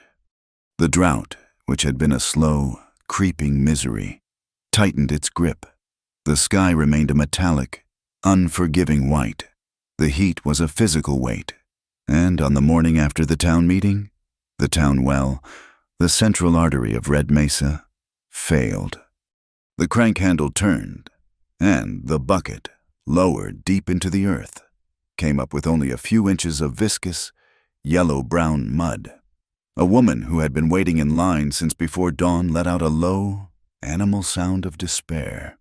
Within an hour, the panic had set in. By noon, Sheriff Cobb and 4 of his armed deputies had taken control of the well. They erected a crude barrier of barrels and planks. "Order," Cobb bellowed at the small, desperate crowd. "We will maintain order, Mr. Blackthorn, in his generosity, has offered to share the supply from his private well at the Mercantile. Water vouchers will be issued, 1 per household, per day." The vouchers, it turned out, were not free. They were issued only to men who had signed a public pledge of support for the railroad. Men who had not, like Elias Boone, were turned away with dry canteens. The town was cleaved in 2. Those who supported Blackthorn had a meager supply, those who did not, and the entire Comanche camp had nothing. The suffering began immediately. The air was filled with the lowing of thirsty cattle. In town, children who had been playing listlessly now sat in the slivers of shade, their lips cracking, their cries weak and dry. The new well, the one Talon had helped dig, was too far for most to reach easily, and its flow was slow, a trickle against a desert. In the Comanche camp, the situation was just as dire. The creek was now nothing but damp sand. The horses, their ribs showing, pawed at the dry earth. Talon stood with Natsa on a low rise, looking down at their suffering people. Ayanna was beside him, her face grim. She had just come from Dr. Amelia's office, where she had seen 2 settler children, their bodies limp from dehydration, their mothers weeping. "He strangles us," Ayanna said, her voice a dry rasp. He will win the vote not with promises, but by holding a glass of water just out of reach. Talon's gaze was fixed on the distant, shimmering line of the high mesas. He controls the town well, he said. He does not control the earth. Natsa, who had been silent, her eyes closed, finally spoke. Her voice was thin but held an ancient strength. The earth does not forget its children, but it must be asked. It must be reminded. Reminded how? Ayana asked, turning to her. My grandmother spoke of it, Natsa said. In the time of the long drought, when the people first came to this land, the buffalo led them to a place where the water hides under the stone. It is a spring, choked by a rockfall a generation ago, forgotten by all but the oldest stories. It is up in the canyons, where the 3 red fingers of rock reach for the sky. Talon knew the place, the Ancestors' Ridge. It is a 2-hour ride, and it is solid rock. How can we find water there? We will not find it. Natsa said, we will unbury it. It is time. The people must dig, and they must pray. Talon acted at once. He gathered a team of his strongest warriors. When Elias Boone and 2 other ranchers who had been denied water heard the plan, they arrived with pickaxes and shovels, their faces set in a grim alliance. You find it, we will dig, Elias said. They rode out, a strange, mixed procession of ranchers and warriors, followed by Ayana, Dr. Amelia, and several Comanche women, their bags filled with herbs and bandages. This would be hard, dangerous work. They reached the place as the sun beat down at midday. It was a box canyon, its entrance choked with a massive, ancient rock slide. Just as Natsa had described, it seemed hopeless. Natsa, too old to make the ride herself, had given Talon the instructions. Listen not for the water, she had told him, but for the cool breath of the stone. The water will be where the cliffside itself feels cold. For an hour, Talon and his men moved over the boulders, pressing their palms and their cheeks to the rock, seeking a hint of coolness in the oven-like heat. It was Ayana who found it. Here, she said, her voice hushed. She was standing at the base of the canyon wall, her hand pressed against a deep crevice between 2 massive boulders. It is cold. I can feel it. Talon pressed his own hand against the stone. It was true. A faint, almost imperceptible chill radiated from the deep crack. It was the breath of the earth. Here, he commanded. We dig here. The work was brutal. The sun was a hammer. The men worked in teams, 2 with pry bars, 4 with shovels, clearing the smaller rocks and debris from the base of the slide. They were not just digging. They were attempting to move a mountain, 1 handful at a time. Ayana and Dr. Amelia moved among them, forcing them to drink from their own meager water supplies, bandaging hands that were quickly rubbed raw and bloody. Ayana did more than heal. She sat near the dig site with the other women, and at Natsa's instruction, she began to translate the old songs. She sang the prayer for water, her clear voice echoing off the canyon walls, her Comanche words weaving a plea for the rocks to relent, for the earth to give up its secret. She was the bridge, translating the spiritual need into the physical work. They worked all day. The sun finally set, offering little relief. The air remained hot, thick, and suffocating. They had moved a mountain of rubble, but the cold stone of the main wall was still locked tight. Talon called a halt. The men collapsed, exhausted, their muscles screaming. A small fire was lit, more for light than warmth. Dr. Amelia, Elias, and the other ranchers slept, a deep, exhausted sleep. The Comanche warriors sat apart, resting in silent meditation.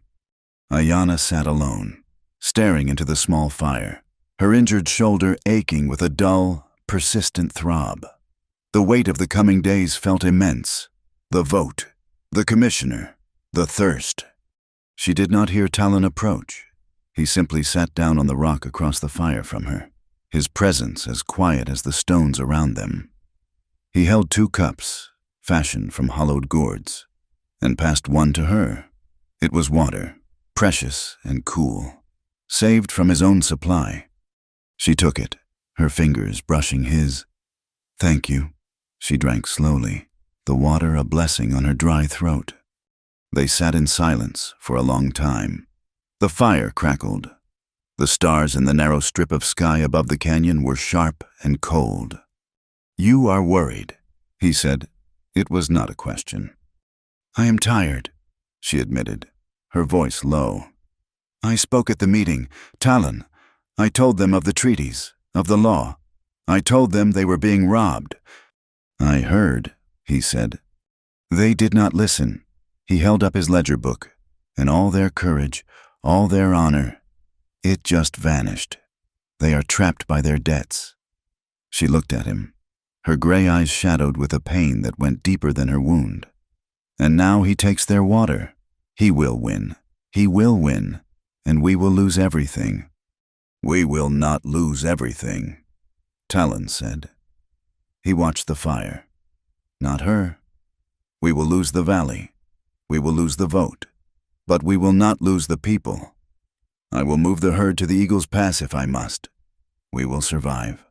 "Survive," she repeated, the word tasting like ashes. "Is that all that is left?" She looked down at her hands. "I have spent my whole life trying to be something else. Not just Comanche, not just white. I held on to my education. I held on to the medicines. I held on to—" She hesitated. "I know what the women in town whisper," she said, her voice barely audible. "And what the men in the saloon joke about. The wild girl, the virgin healer. They think I am like the pastor, saving myself for a god, or that I am cold, or afraid." Talon remained silent, listening. He gave her the respect of his full attention. "They do not understand," she continued, a quiet, fierce intensity entering her voice. "It was never about fear. It was about control. My father, he left. My mother, she died. The people took me in, but I am still an outsider. The town uses me, but I am still a savage. My face, my blood, it belongs to two worlds, and to neither. I kept myself, mine, because it was the only thing they could not take." She looked up, meeting his eyes across the fire. "It was the one piece of me that was not for trade, not for treaty, not for debate. It was my own land, the only place I was not colonized." The admission hung in the hot, still air. She had never spoken these words aloud to anyone.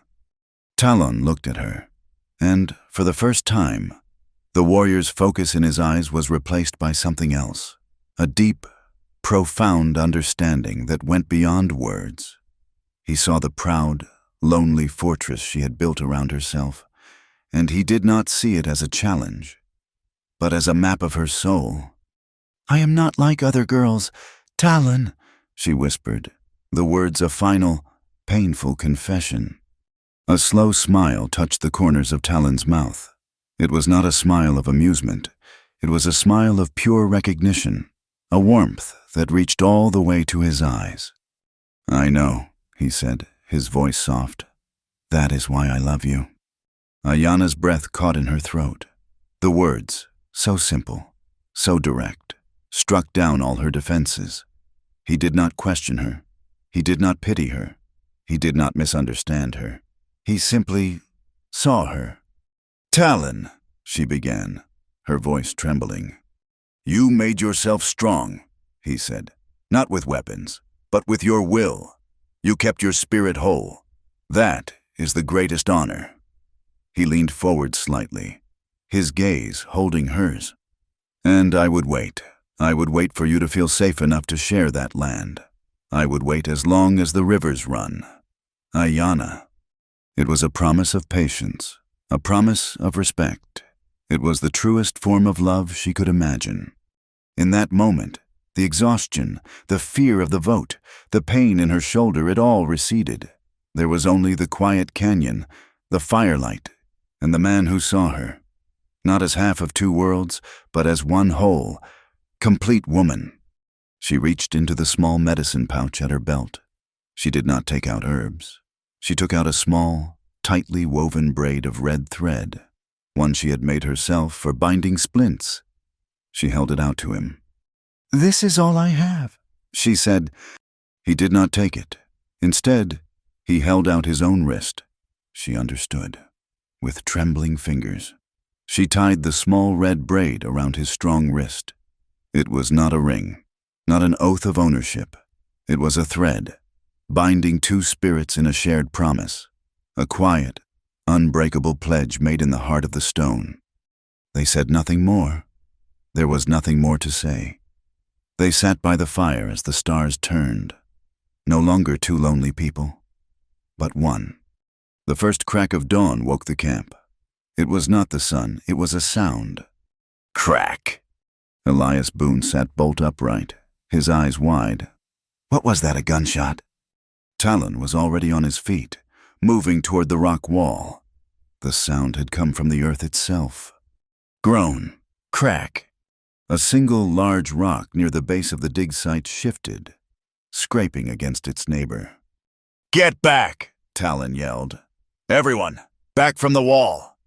The men scrambled back as a cascade of smaller pebbles and dust tumbled down. And then a sound, a low, gurgling, impossible sound. Talon crept forward, Ayanna just behind him. He looked into the crevice they had worked so hard to clear. A trickle of water, black in the dawn light, was spilling over the stone. It was not a gush, not a miracle flood. It was a small, steady, determined stream, cool and clean, emerging from the heart of the rock they had broken. "Water," Elias Boone whispered, his voice cracking with emotion. "My God, it is water." The warriors, who had faced battle with stoic silence, let out a low cheer. The ranchers slapped each other on the back, their faces breaking into dusty, tear-streaked grins. Ayanna dipped her gourd into the new stream and drank. It was the coldest, sweetest water she had ever tasted. It was the taste of hope. By mid-morning, the entire town of Red Mesa knew. The word had spread like a wildfire. But this time, it was a fire of life, not destruction. Women, children, and men, carrying buckets, barrels, and canteens, began the long walk out to the canyon. They ignored Sheriff Cobb's blockade. They walked past the mercantile, leaving Blackthorn's vouchers to wilt in the sun. They came to the new spring, and they formed a line. Talon and Jonah Pike, working together, organized the distribution. There was no charge, no vouchers, no allegiance required. There was only thirst, and there was water. Ayanna and Dr. Amelia gave water to the children first. The townspeople, white and Mexican, stood side by side with the Comanche, drinking from the same source. The power of the town well was broken. Silas Blackthorn's control, built on thirst, had evaporated in a single morning. His face, as he watched the exodus from the balcony of his saloon, was a mask of cold, controlled fury. He turned and went back inside his office. He poured a whiskey. He had been beaten by a forgotten story and a trickle of water. He summoned his men. "The vote is tomorrow at dawn. The commissioner arrives in 3 days. This spiritual victory of theirs is irrelevant if they lose the land. They have their water. They will not have the valley." He gave his orders. They were precise. They were brutal. That night, Maya was sweeping the saloon. It was empty. The entire town was either at the spring or at home, hoarding their new water. She heard the vulture riders meeting with Blackthorn in his office. She crept closer. Enough dynamite to close a mine. One of the men was saying, "It is at the base of the canyon. Just as you said, the whole wall will come down. It will bury their little spring and half the canyon with it." "The timing," Blackthorn's voice was cold. "It must be perfect." "We know," the man said. "Dawn, just as the church bell rings for their precious vote. They will be so busy casting their ballots, they will not even know it is gone." Maya's heart stopped. She backed away, her broom slipping from her hand and clattering to the floor. The office door flew open. Blackthorn stood there, his face dark. "Cleaning so late, Maya?" he asked, his voice dangerously soft. "Yes, Mr. Blackthorn," she whispered, terrified. "I see." His eyes held hers for a long, terrible moment. "See that you are here early tomorrow. We will be very busy." He shut the door. Maya ran out the back, gasping for breath. She had to warn them. "Dawn, the vote, the explosion." The clock had run out. There were now only 24 hours left. Maya ran as she had never run in her life, her feet silent on the dusty path from the town to the Comanche camp. She found Ayanna and Talon not at the spring, but on a low rise above it, finalizing their plans for the guard rotations. "He knows," she gasped, her chest heaving, her words tumbling out in a terrified whisper. "Blackthorn, he heard me. He is setting dynamite. At dawn, when the church bell rings for the vote, he is going to bury the spring." Talon and Ayanna exchanged a single, cold look. The joy of the water, the brief hope, all of it turned to ash. Blackthorn was not just a thief, he was a monster. "He will not wait for the vote," Ayanna said, her voice a flat, dead calm. "He will destroy the one thing that gives the town a choice. By the time they cast their ballots, there will be nothing left to vote for." Talon scanned the ridges, his mind already calculating. "They will place the charges at the base of the rock slide, where we dug. It is the weakest point." He turned to his best warriors. "We ride now. We must be in those rocks before they are." As he spoke, a large figure stepped out of the darkness of the trail. "Then you will need another good hand." "Jonah!" Ayanna's voice was a sharp cry of disbelief. Jonah Pike stood before them, his wrists raw but his hands free. "The guard got sleepy," Jonah said, a grim smile touching his lips. "He was full of Blackthorn's whiskey. The cell door was old. I am not missing this fight." Talon clapped the blacksmith on his massive shoulder. A silent, powerful welcome. "Good. We will need your strength. We move in 2 teams. I will lead 5 men to the rock slide to find and cut the fuses. Jonah, you will take 5 men and guard the entrance to the canyon. No one gets in." "No," a new voice said. Ayanna and Talon turned. Elias Boone had ridden up, his face pale in the moonlight. "It is not that simple.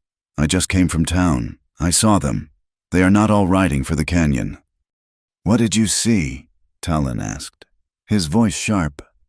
"I saw 3 of the vulture riders drag someone from Dr. Amelia's office. They forced her into a wagon. They took her to Blackthorn's main warehouse, by the saloon. They are holding her. Talon, it is a trap. They must know you will try to stop the dynamite. They have split your targets." The air went still. It was a perfect, horrific dilemma. The life of the town, buried under tons of rock, or the life of their friend, a hostage in Blackthorn's fortress. Ayanna looked at Talon, her face carved from stone.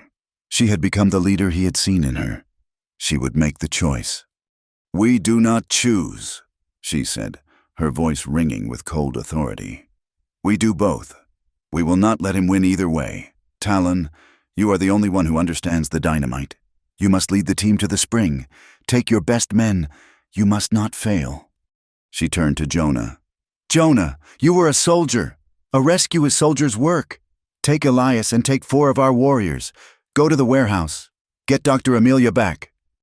"What about you?" Talon asked, his hand instinctively moving toward the red braid on his wrist. "Where will you be?" "I will be the distraction," Ayanna said. "Blackthorn has done this to split us. He will have a 3rd team, one to make sure it all works. I will draw them out. I will be with Natsa and the women, at the spring, in plain sight. They will come for me. And when they do," her eyes met Talon's, "you will have your chance at the fuses. And you," she looked at Jonah, "will have your chance at the door." It was a terrible, desperate gamble, spreading their small force across 3 points of conflict, but it was the only way. "Go," Ayanna commanded, "and may the spirits ride with you." Talon gripped her good arm. his fingers tight. "Be safe," he whispered, his voice rough. "Be fast," she replied. He nodded once, then vanished into the darkness with his team. Jonah Pike and his group mounted up and rode hard toward the lights of Red Mesa. Ayanna walked to the spring. In the deep, pre-dawn chill, dozens of townsfolk were already there. Filling barrels, their actions hurried, as if they knew this blessing was temporary. Pastor Whitlow was with them, organizing a water line for the church. Ayanna found Natsa and sat on a rock. In the full moonlight, her bandaged shoulder visible, her face calm. She was the bait. She did not have to wait long. Hoofbeats, fast and hard, echoed from the town road. It was not a large group, but it was an official one. Sheriff Cobb rode at their head, his face a mask of triumphant fury. Beside him was his deputy, his wrist in a splint, his eyes burning with hatred for Ayanna. "There she is," Cobb bellowed.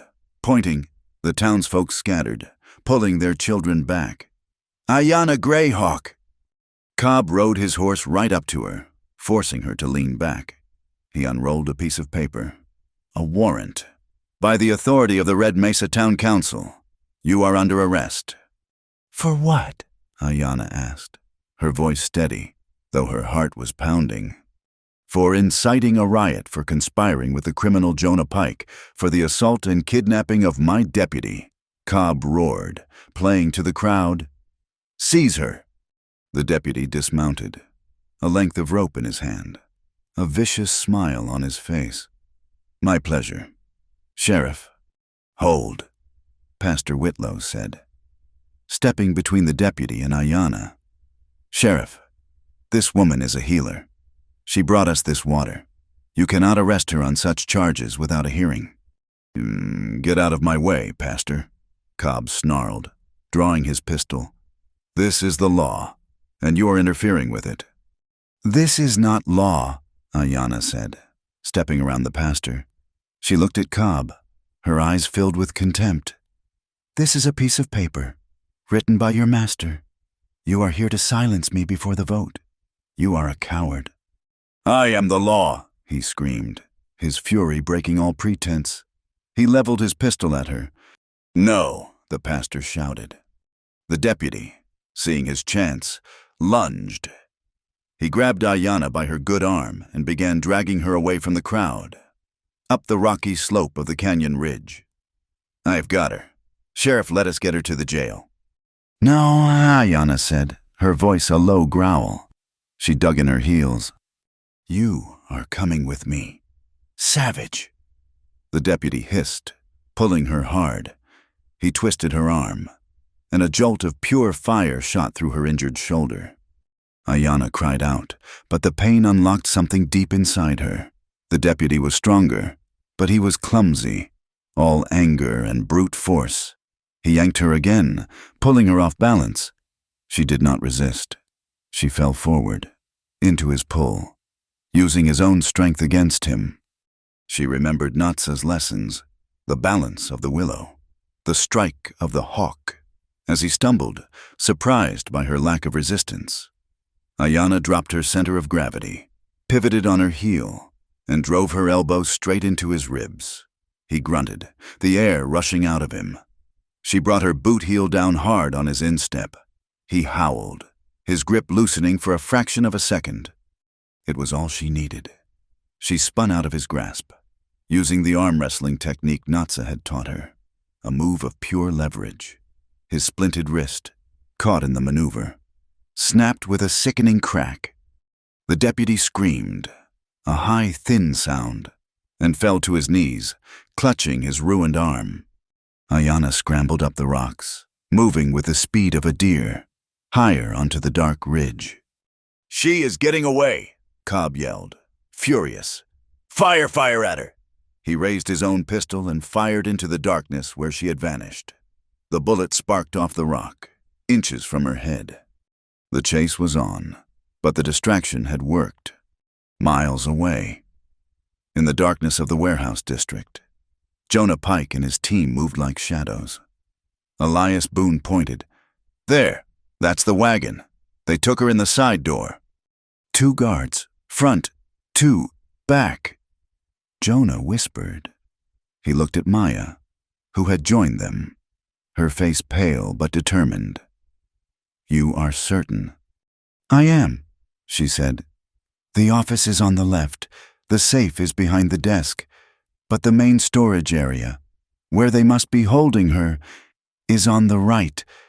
Good, Jonas said. He hefted his blacksmith hammer.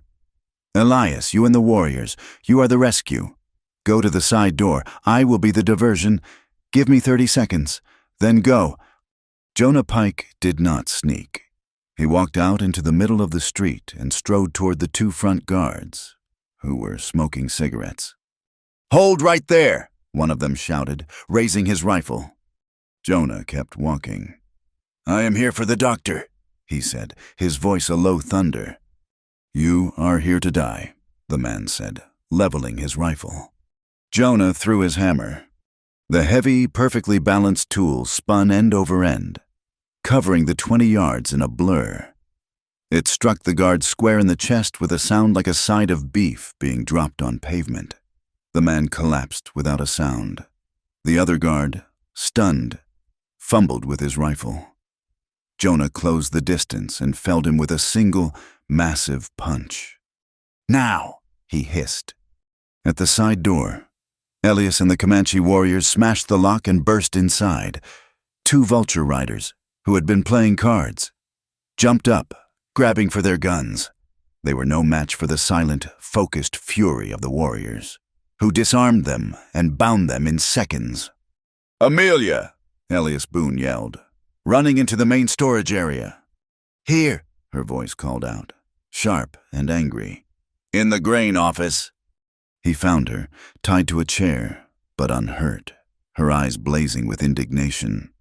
It took you long enough. Elias, she snapped, as he cut her ropes. While the rescue was happening, Maya slipped, unnoticed, into Silas Blackthorne's private office. It was empty, a glass of whiskey sitting on the desk. She spun the combination dial on the safe. 3 right, 1 left, 2 right. The heavy door swung open. Inside, she saw it. Not just the stolen letter from the commissioner, but a large, black ledger. The one she had seen him gloat over. His private bribery book. She pulled a nearly identical, blank ledger from under her shawl. One she had taken from the mercantile's general stock. She made the swap. She put the fake book in, took the real one, and closed the safe, spinning the dial. She was out of the office in less than a minute. Back at the spring, Talon and his men were pressed against the rock slide, working by feel in the pitch darkness. Here, his warrior whispered, his fingers brushing a thin, taut wire, a tripwire, attached to the first bundle. Do not cut it, Talon breathed. He followed the wire back to a crate of dynamite. His fingers, sensitive as a surgeon's, found the detonator cap and the long, thin fuse. I have it. He worked with agonizing precision, his knife blade sliding under the cap, gently prying it free from the volatile stick. He disarmed the first bundle, and the second. Talon, his scout hissed from the ridge above. Cobb is firing. He is shooting at Ayana. Talon's hand jerked. He almost dropped the knife. He forced himself to breathe. His hatred for Cobb a cold fire in his gut. He could not go to her. He had to finish. He moved to the third bundle. He found the fuse. It was different, thicker, and it was already lit. He heard it before he saw it, a low, sputtering sizzle. Someone had lit it from a hidden position, probably when they heard Cobb's first shot. It is burning, his man whispered. How long? Seconds. Maybe 10. There were 3 bundles left. No time to disarm them all. He had to make a choice. He grabbed the burning fuse, searing his palm, and ripped it free from the third bundle. He threw it. But it was too late to reach the 4th and 5th.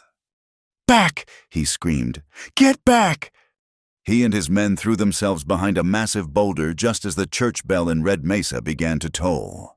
Its clear, iron notes ringing out, calling the town to the vote. And then the world exploded.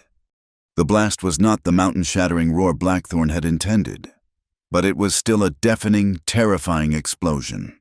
The ground heaved, the rock slide shifted, and tons of rock and dust rained down where Talon had been kneeling seconds before. Ayanna, fleeing from Cobb on the ridge, was thrown to the ground by the shockwave. She looked back, her heart stopping. A massive cloud of gray dust and smoke billowed up from the spring. In the town, the men walking toward the church stopped, their faces turning to the pillar of smoke. At the spring, the townsfolk screamed, huddling in terror. Sheriff Cobb, standing on the ridge, stared in disbelief. The dust was thick, but he could already hear it. A sound, a gurgle, a triumphant, unstoppable rush.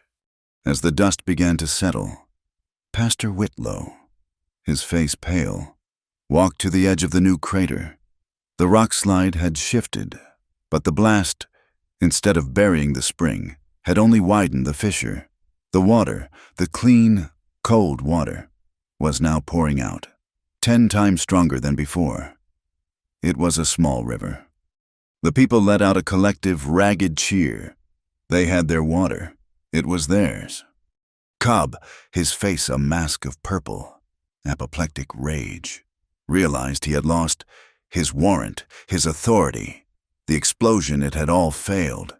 He raised his pistol to the sky, his hand shaking, and fired it again and again, screaming his fury at the heavens. His complete corruption laid bare for everyone to see. "Silence," Pastor Whitlow commanded, his voice filled with a new, hard authority. "Lower your weapon. Sheriff, there is a vote to be had." In Red Mesa, Jonah's team and the rescued Dr. Amelia had just reached the street when the explosion shook the ground. "What was that?" Amelia cried. "That," Jonah said grimly, "was the sound of Talon's success, or his failure." From the balcony of the saloon, Silas Blackthorn watched the plume of smoke. He saw the water, even from this distance, glinting in the first rays of the rising sun. He saw his plan, his perfect, brutal plan, undone by rock, water, and a handful of defiant souls. He did not yell, he did not fire his gun. He turned to the vulture riders assembled behind him, his face a calm, terrifying mask. "They have their water," he said, his voice a low hiss. "But they have forgotten about their horses. This is no longer about business. This is war." He put on his hat. "Ride to Box Canyon. Take them all."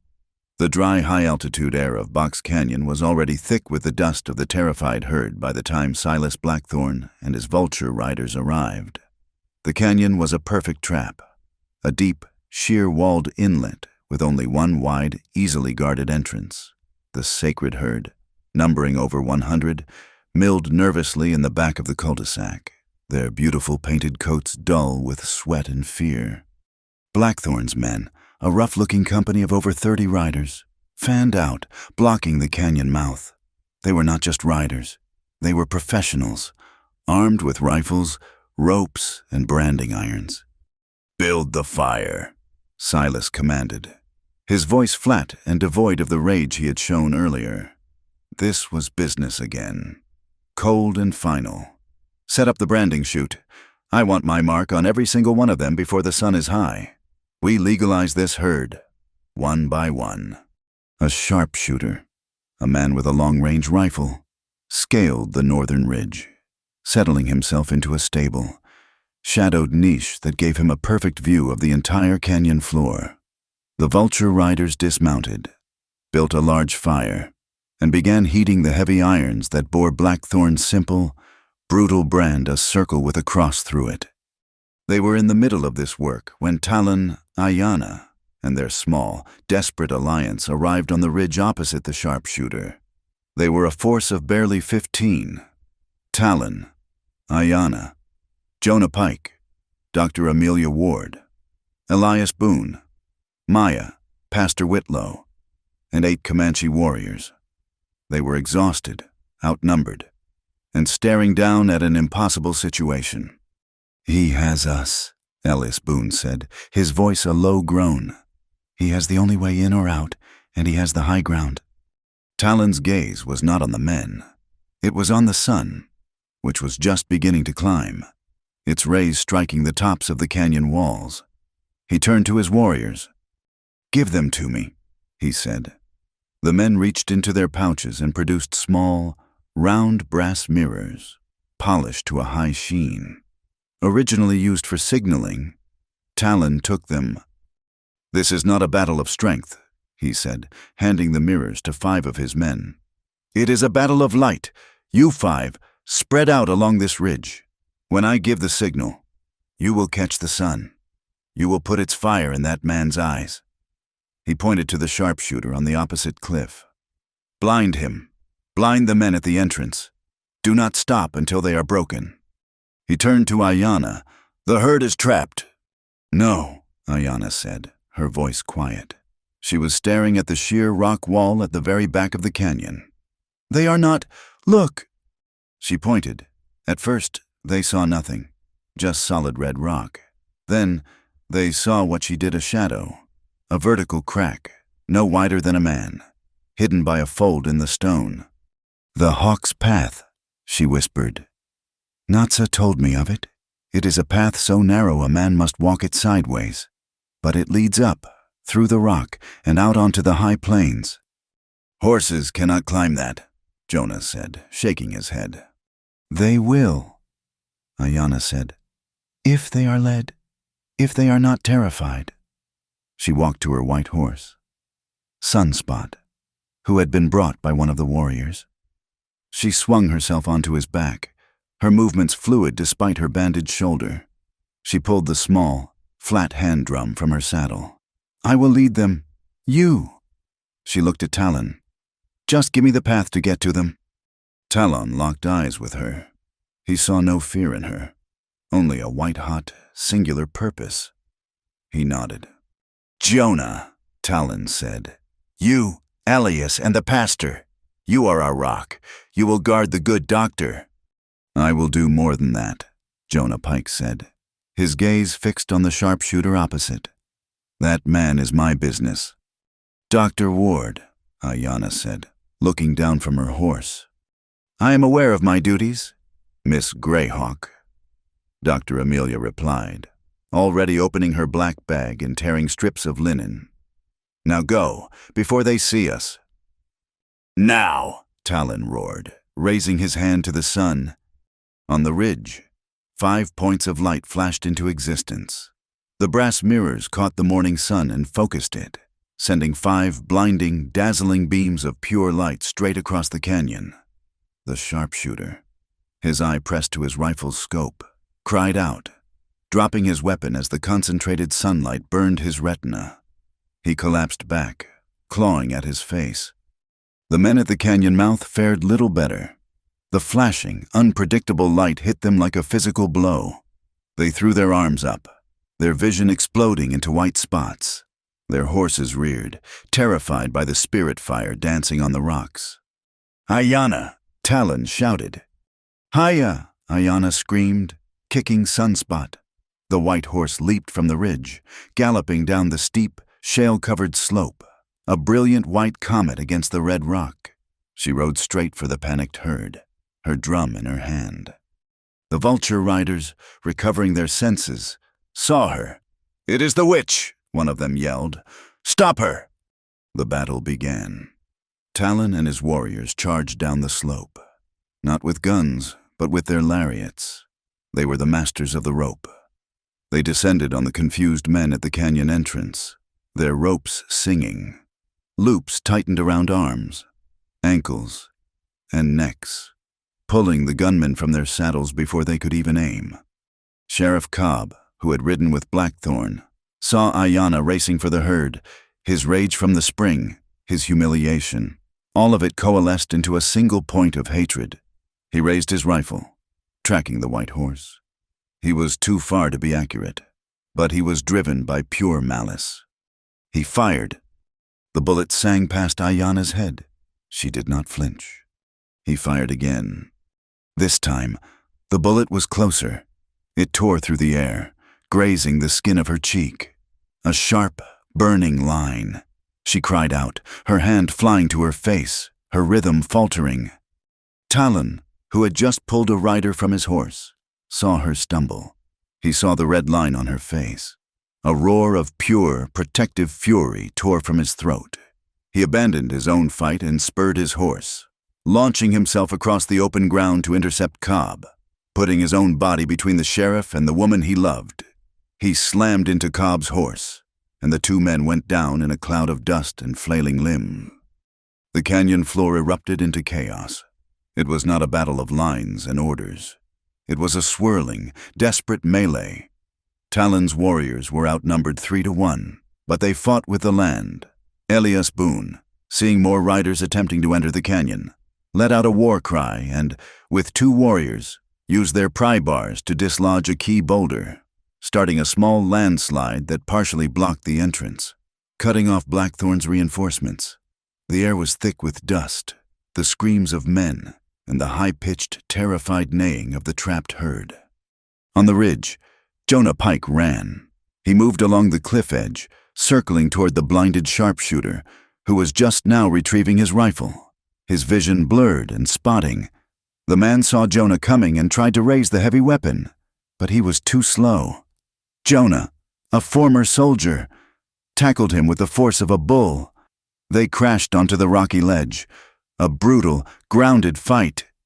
The sharpshooter pulled a knife. Jonah met his thrust, catching the man's wrist, his blacksmith's grip a vise of iron. Below, Dr. Amelia Ward had established a triage station behind a large boulder.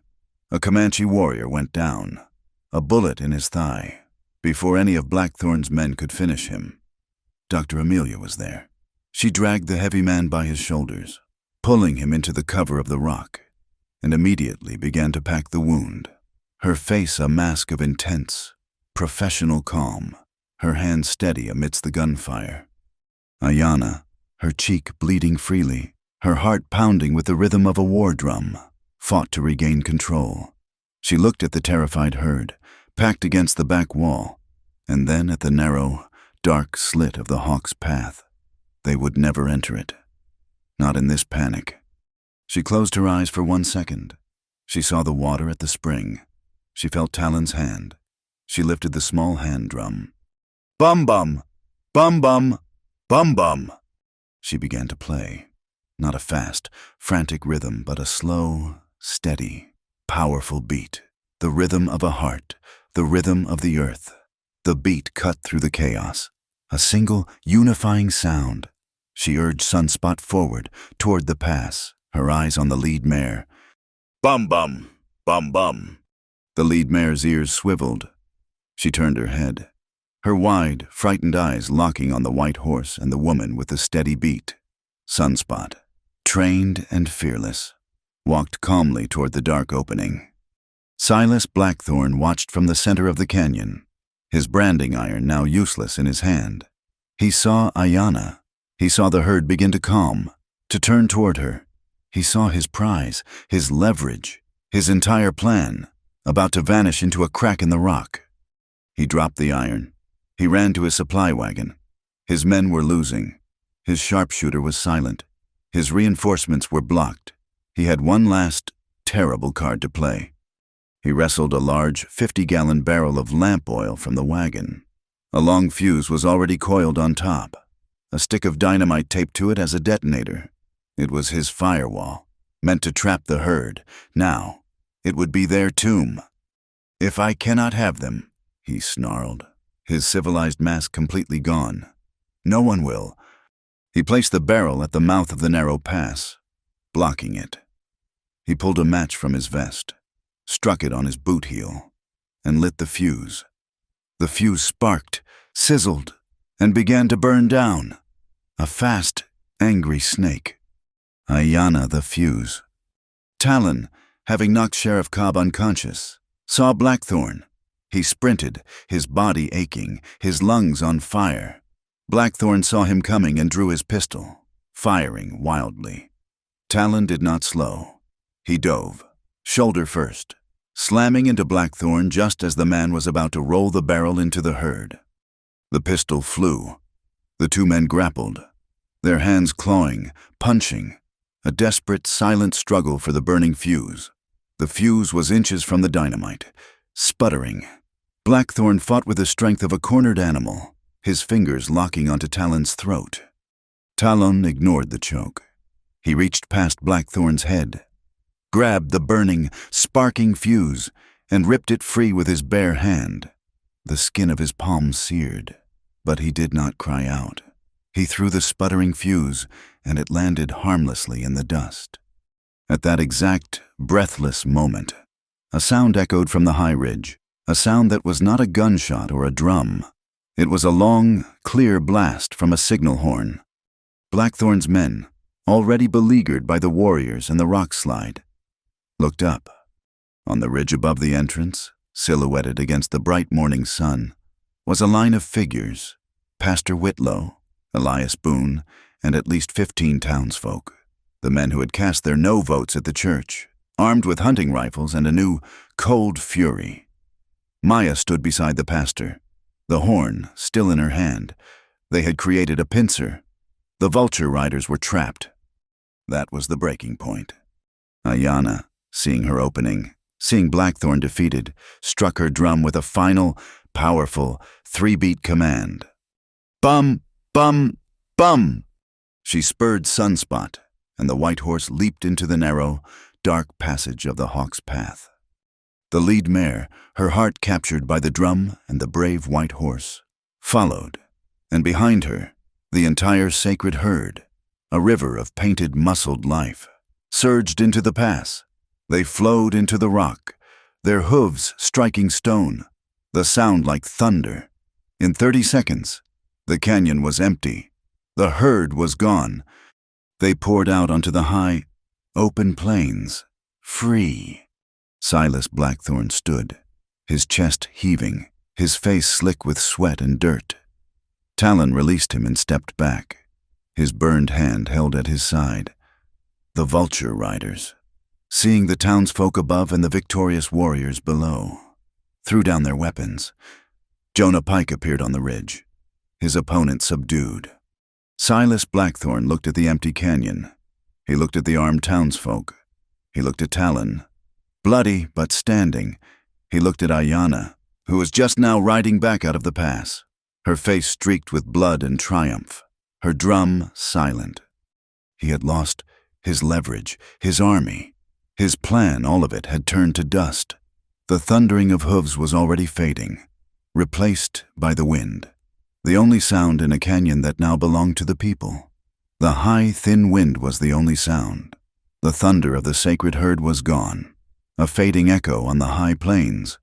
In the canyon, a new, heavy silence fell, broken only by the groans of the wounded and the clatter of weapons being thrown to the ground.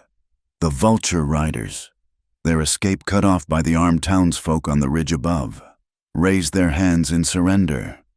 Talon stood, his chest heaving, his burned hand a knot of fire at his side.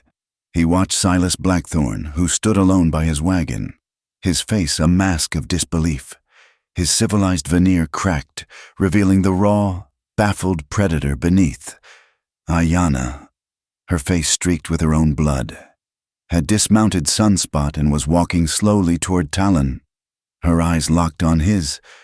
The tableau held for a single, breathless second.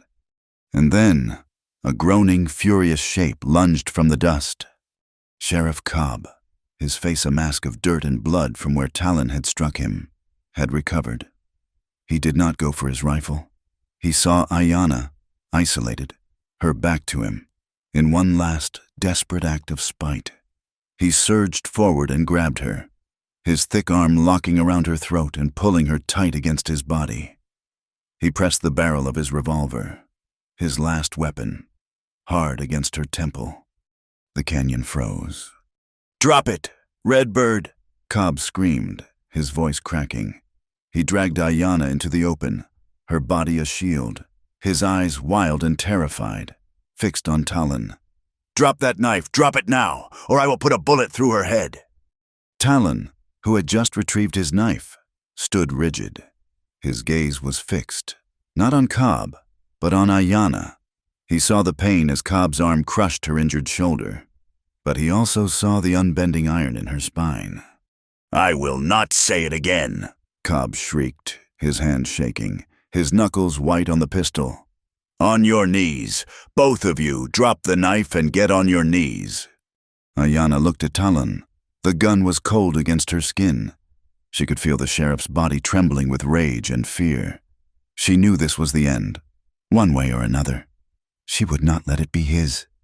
She spoke, her voice not a plea, but a command, a whisper that cut through the silence, meant only for him. "Do not kneel." Talon's expression did not change. He held the sheriff's desperate gaze. He saw the man's finger tightening on the trigger. He was out of time. He was stalling, buying seconds, his eyes darting, trying to find Jonah, trying to find an opening where Ayanna was not in the line of fire. Slowly, deliberately, he let the long knife fall from his good hand. It clattered onto the rocky ground. He had disarmed himself, but he did not move. He did not kneel. "I said on your knees, savage!" Cobb roared, dragging Ayanna a step closer. A sudden, bright flash, like a small, contained bolt of lightning, erupted from the ridge where the townsfolk stood. It was followed by a faint, metallic click. Maya, her face hidden behind the black cloth of a large, tripod-mounted box camera, had done her work. She had hauled the heavy, cumbersome equipment into the back of Elias Boone's wagon, her wet plate chemicals prepared. She had known the town would need more than a story. It would need a witness that could not be cross-examined. She had captured the truth on a sheet of sensitized glass, the sheriff of Red Mesa. His authority stripped away, reduced to a desperate coward holding a gun to the head of an unarmed woman. Cobb, momentarily blinded by the flash of the magnesium powder, flinched. What in hell was that? The spell was broken. "Sheriff Cobb," Pastor Whitlow's voice boomed from the ridge, amplified by the canyon walls. It was not the voice of a preacher, but of a judge. "You are in violation of federal statute. Title 18, Section 42. Cobb's head snapped up, his pistol still pressed to Ayanna, his eyes squinting against the bright sun. "More of your preacher talk, I am the law." "You are a criminal," the pastor retorted, holding a small, leather-bound book aloft.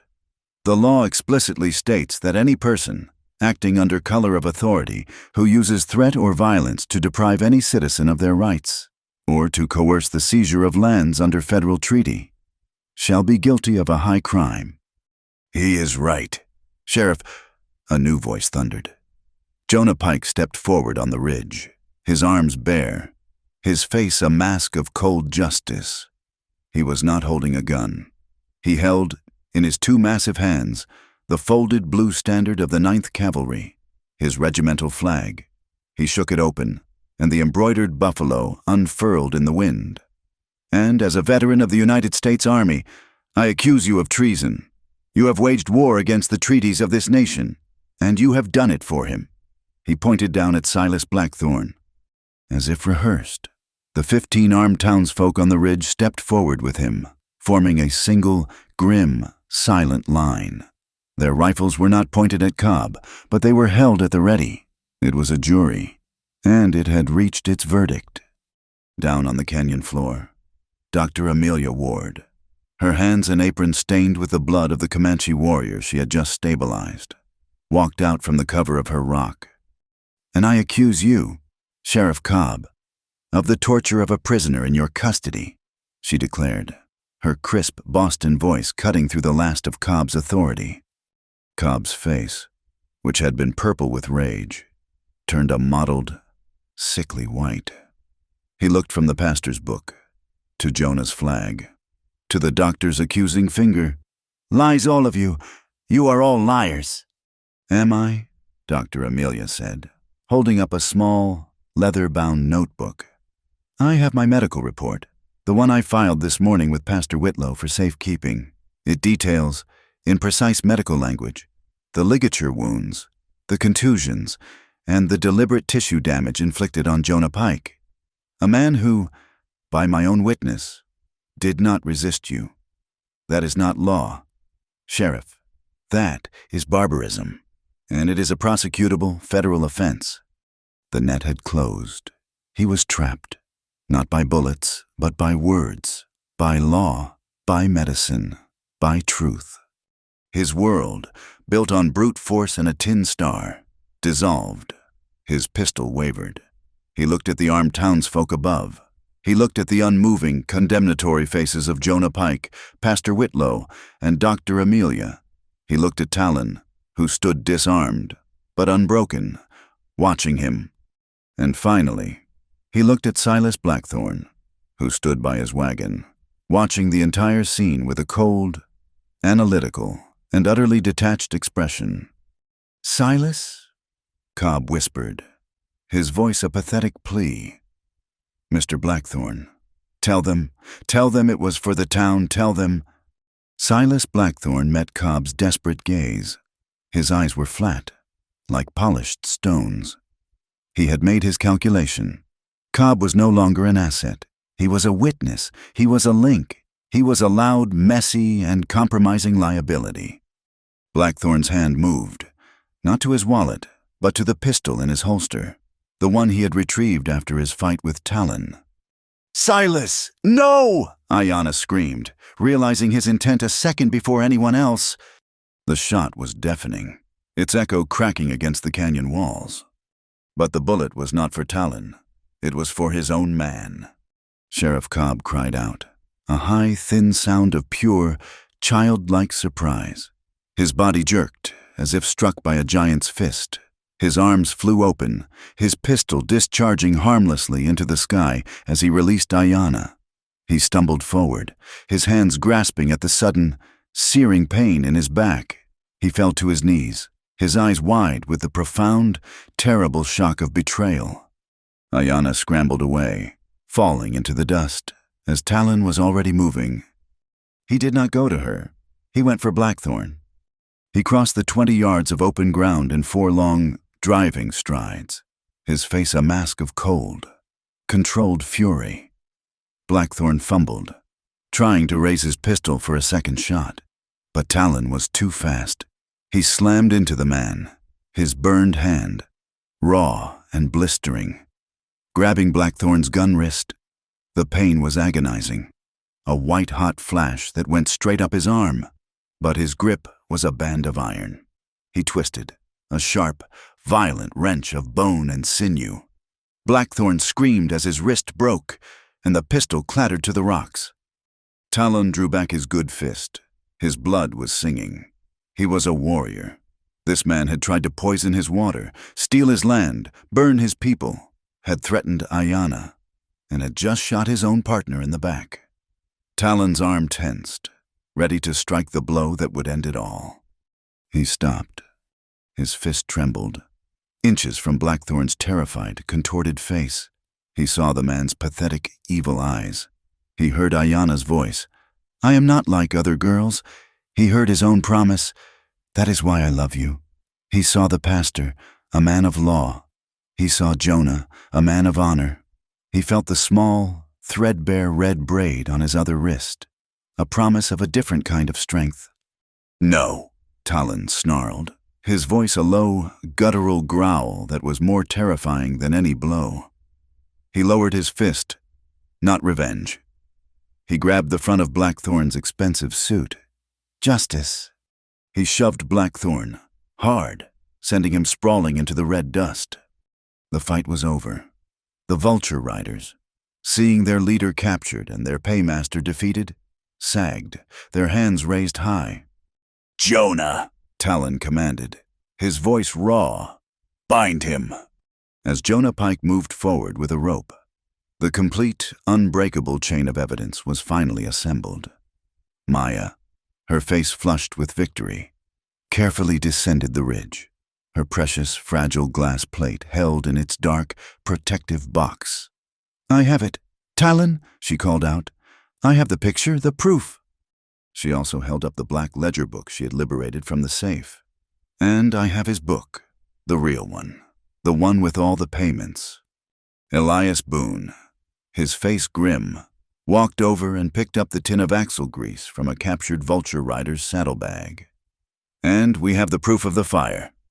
As Jonah Pike yanked the arms of Silas Blackthorne behind his back and tied them with a brutal, satisfying efficiency, the air in the canyon itself began to move. A high, thin wind, which had been toying with the ridges, now descended. It picked up the fine, crimson dust from the long battle, the dust of the sacred land, and sent it swirling through the canyon. It was a red rain, a ghost storm. It settled on Blackthorne's ruined silk suit, on Cobb's bleeding form, on the surrendered weapons. The land, which had been silent for so long, was finally speaking. It was cleansing itself. The long climax was over. Talon walked to Ayanna, who had not fled. She was kneeling in the dust beside the fallen sheriff. Dr. Amelia Ward was already there, her face grim, pressing a thick linen pad to the smoking hole in Cobb's back. Cobb was choking, his breath coming in wet, ragged gasps. He looked up, his eyes no longer cruel, just filled with a vast, empty, pathetic fear. He saw Ayanna kneeling over him. "He shot me," Cobb whispered, blood flecking his lips. "In the back. Silas. I did everything he said." "Be still, Sheriff," Dr. Amelia said, her voice quiet, professional. "Do not speak." "The fire," Cobb gasped, his gaze locking with Ayanna's, as if she were a priest. It was his idea, all of it, the deputy, the warrants, the dynamite. He made me, paid me. He said—" He was confessing, with every dying, rattling breath. He was unwinding the entire conspiracy, his words a final, damning testament against the man who now stood in bonds. Talon came to a stop, standing over them. He placed his burned, raw hand on Ayanna's good shoulder, a silent anchor. He looked from the dying man at his feet to the cuffed, defeated Silas Blackthorne. The battle for Box Canyon was over. The war for Red Mesa was won. The red dust, stirred by the final, violent confrontation, began to settle, coating the guilty and the innocent in a uniform crimson shroud. The canyon was no longer a battlefield. It had become a courtroom, held under the vast, indifferent blue sky. Dr. Amelia Ward did not move from Sheriff Cobb's side. He was dying. The bullet from Blackthorne's pistol had entered his back and shattered his spine. A fatal, agonizing wound. He lay in the dust, his breath a wet, ragged, desperate sound. Pastor Whitlow knelt on the other side of the dying man. He was not speaking of law now.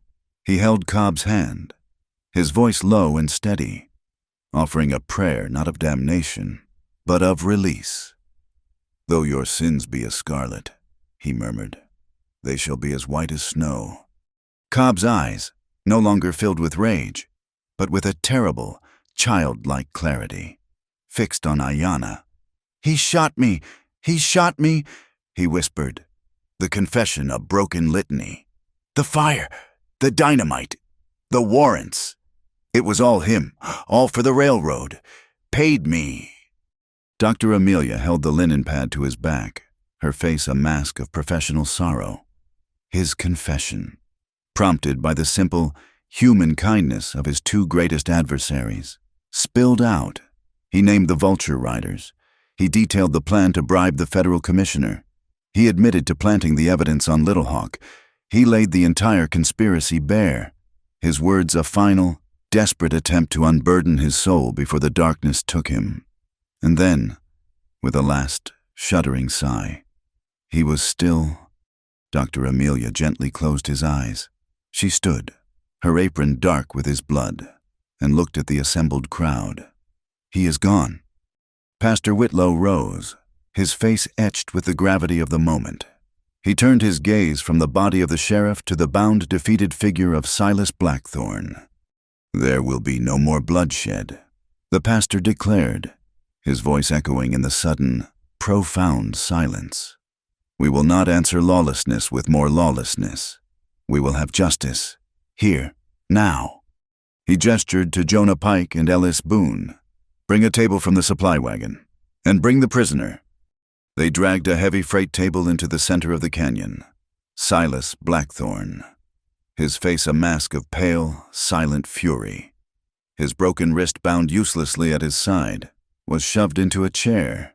We require a jury, Pastor Whitlow said, his eyes scanning the faces of the townsfolk who stood on the ridge, their rifles now lowered. 12 citizens, men of conscience. Elias Boone stepped forward first. I will serve. Another rancher, one whose debt Blackthorne had read aloud in the town hall, stepped up, and I. Jonah Pike, his flag still draped over his shoulder, took his place. One by one, they came. A Mexican vaquero, the blacksmith's apprentice, 2 of the ranchers who had stood with Elias, and, finally, 5 of the Comanche warriors, including the man Dr. Amelia had saved. They stood, a line of 12 diverse, grim-faced men, a jury that represented not the old, broken law of Red Mesa, but the new, forged-in-fire alliance. Pastor Whitlow stood at the head of the table. This is an emergency tribunal, held under God and the laws of the territory. We are here to establish the truth.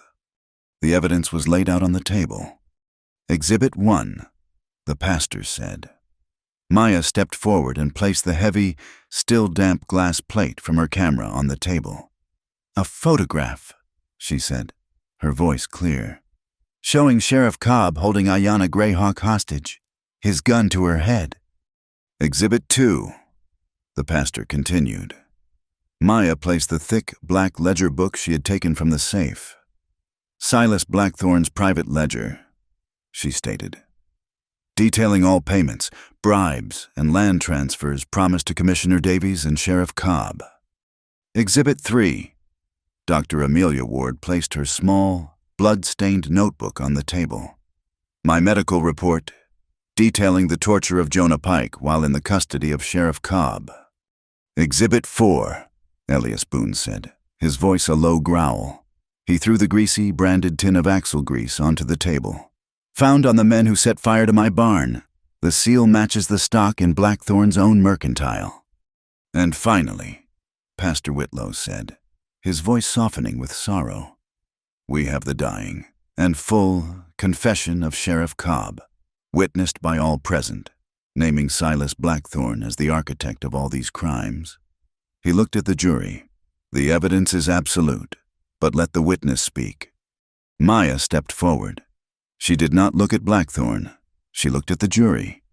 She spoke for 10 minutes, her voice never wavering. She detailed the conversations she had overheard in the saloon. She described the network of payments, the vulture riders, the plan to steal the horses, and the written confirmation of the bribe she had intercepted. When she was finished, there was no doubt. Pastor Whitlow turned to the prisoner. Silas Blackthorne, you have heard the evidence against you. Do you have anything to say in your defense? Blackthorne raised his head. He looked at the jury of ranchers, blacksmiths, and warriors. He looked at the townsfolk on the ridge. He saw no fear. He saw no leverage. He saw only disgust and a cold, final judgment. His silver tongue, his weapon of ledgers and promises, was useless. He said nothing. Then we will find you guilty. Jonah Pike's voice boomed. No, Elias Boone interrupted. He walked over to the captured supply wagon and pulled out a second, identical ledger book. It was the public debt ledger, the one Blackthorne had used to silence the town. He opened it and found his own name, Elias Boone, $740. He held the page up for all to see. Then, very deliberately, he tore it from the book. He ripped the paper into small, satisfying pieces and let them fall into the red dust. My debt is paid, he said, his voice thick. It is paid in ash. It is paid in water. It is paid in the blood of the man who served you." He looked at the other ranchers. "We will not be owned." One by one, the men whose names had been used as weapons walked to the ledger and tore out the pages of their own debt. "We will form a fund," Elias announced, his voice rising. "A Red Mesa fund, for free water and free horses. We will buy out this man's poison. We will pay what is owed, but we will do it together. We will be our own masters." It was a revolution, not of guns, but of finance. "The verdict is guilty," Pastor Whitlow said, his voice final. He looked at Blackthorne, his eyes filled with a cold, righteous anger. "You, sir, are a murderer, a thief, and a traitor to every decent thing this town has tried to build. You will be held, along with your men, and you will be delivered to the federal marshal in Austin. Not to your commissioner, to his superiors." He began to write, his hand moving swiftly on a clean sheet of paper. "I am drafting a full report of these proceedings. It will include Dr. Ward's medical testimony, a transcript of Sheriff Cobb's confession, and," he looked at Maya, "the ledger and the photograph. It will be sealed with my pastoral office, and it will demand a full, independent, and hostile investigation into the Texas and Oklahoma Rail Company and their methods." The trial was over. Justice, swift and clean, had been served. The ride back to Red Mesa was a strange, somber procession. The victorious townsfolk and warriors rode first, followed by a wagon carrying the captured and bound vulture riders. Behind them, Silas Blackthorne rode, his hands tied, his face a blank mask. Another wagon carried the body of Sheriff Cobb. When they arrived, the town was waiting. The vote, the one that had been scheduled for that morning, had been held, with the news of the victory at the spring and the final, desperate ride of Blackthorne. The result was a foregone conclusion. The collection box was opened, and the slips of paper were counted. The vote was unanimous. The Sacred Horse Valley would not be ceded. It would be preserved. The town did not celebrate with whiskey and cheers. It was a victory that had cost too much. The feeling was one of relief and a profound, shared exhaustion. The next day, as Blackthorne and his men were being escorted out of town by Jonah Pike and a newly formed town militia, a different kind of ceremony took place. Natsa, her face a web of ancient, peaceful lines, was brought to the center of town. She was carried on a litter by two warriors, and she held a small, green, living thing in her lap. It was a cottonwood sapling, its roots wrapped in damp cloth. She directed them to plant it in the square, halfway between the church and the spot where the Comanche camp began. The whole town, settlers and natives, gathered to watch. When the tree was in the ground, its new leaves trembling in the breeze, Natsa spoke, and Ayanna translated, her voice soft but clear. "The earth drinks water," Natsa said. "The tree drinks the earth. Its roots will go deep. Where the old water and the new spring meet, it will be a sign. The two worlds are not separate. They are just two roots, drinking from the same earth. This will be our mark of reconciliation. We will grow in this place together." She looked at Ayanna and then at Talon, who stood beside her, his burned hand wrapped in a clean, white bandage provided by Dr. Amelia. Natsa smiled. "The healing has begun." And it had. The pace of life, which had been frantic, violent, and desperate, slowed. It found a new rhythm, the rhythm of rebuilding. The Golden Spike Saloon did not reopen. Maya, with a loan from the new Free Water and Horse Fund, bought the building. She scrubbed it clean of its whiskey stains and its ghosts. It became the Red Mesa Inn, a place for travelers, and, in the large main room, she established the town's first library and meeting hall. The vote to preserve the valley was formalized.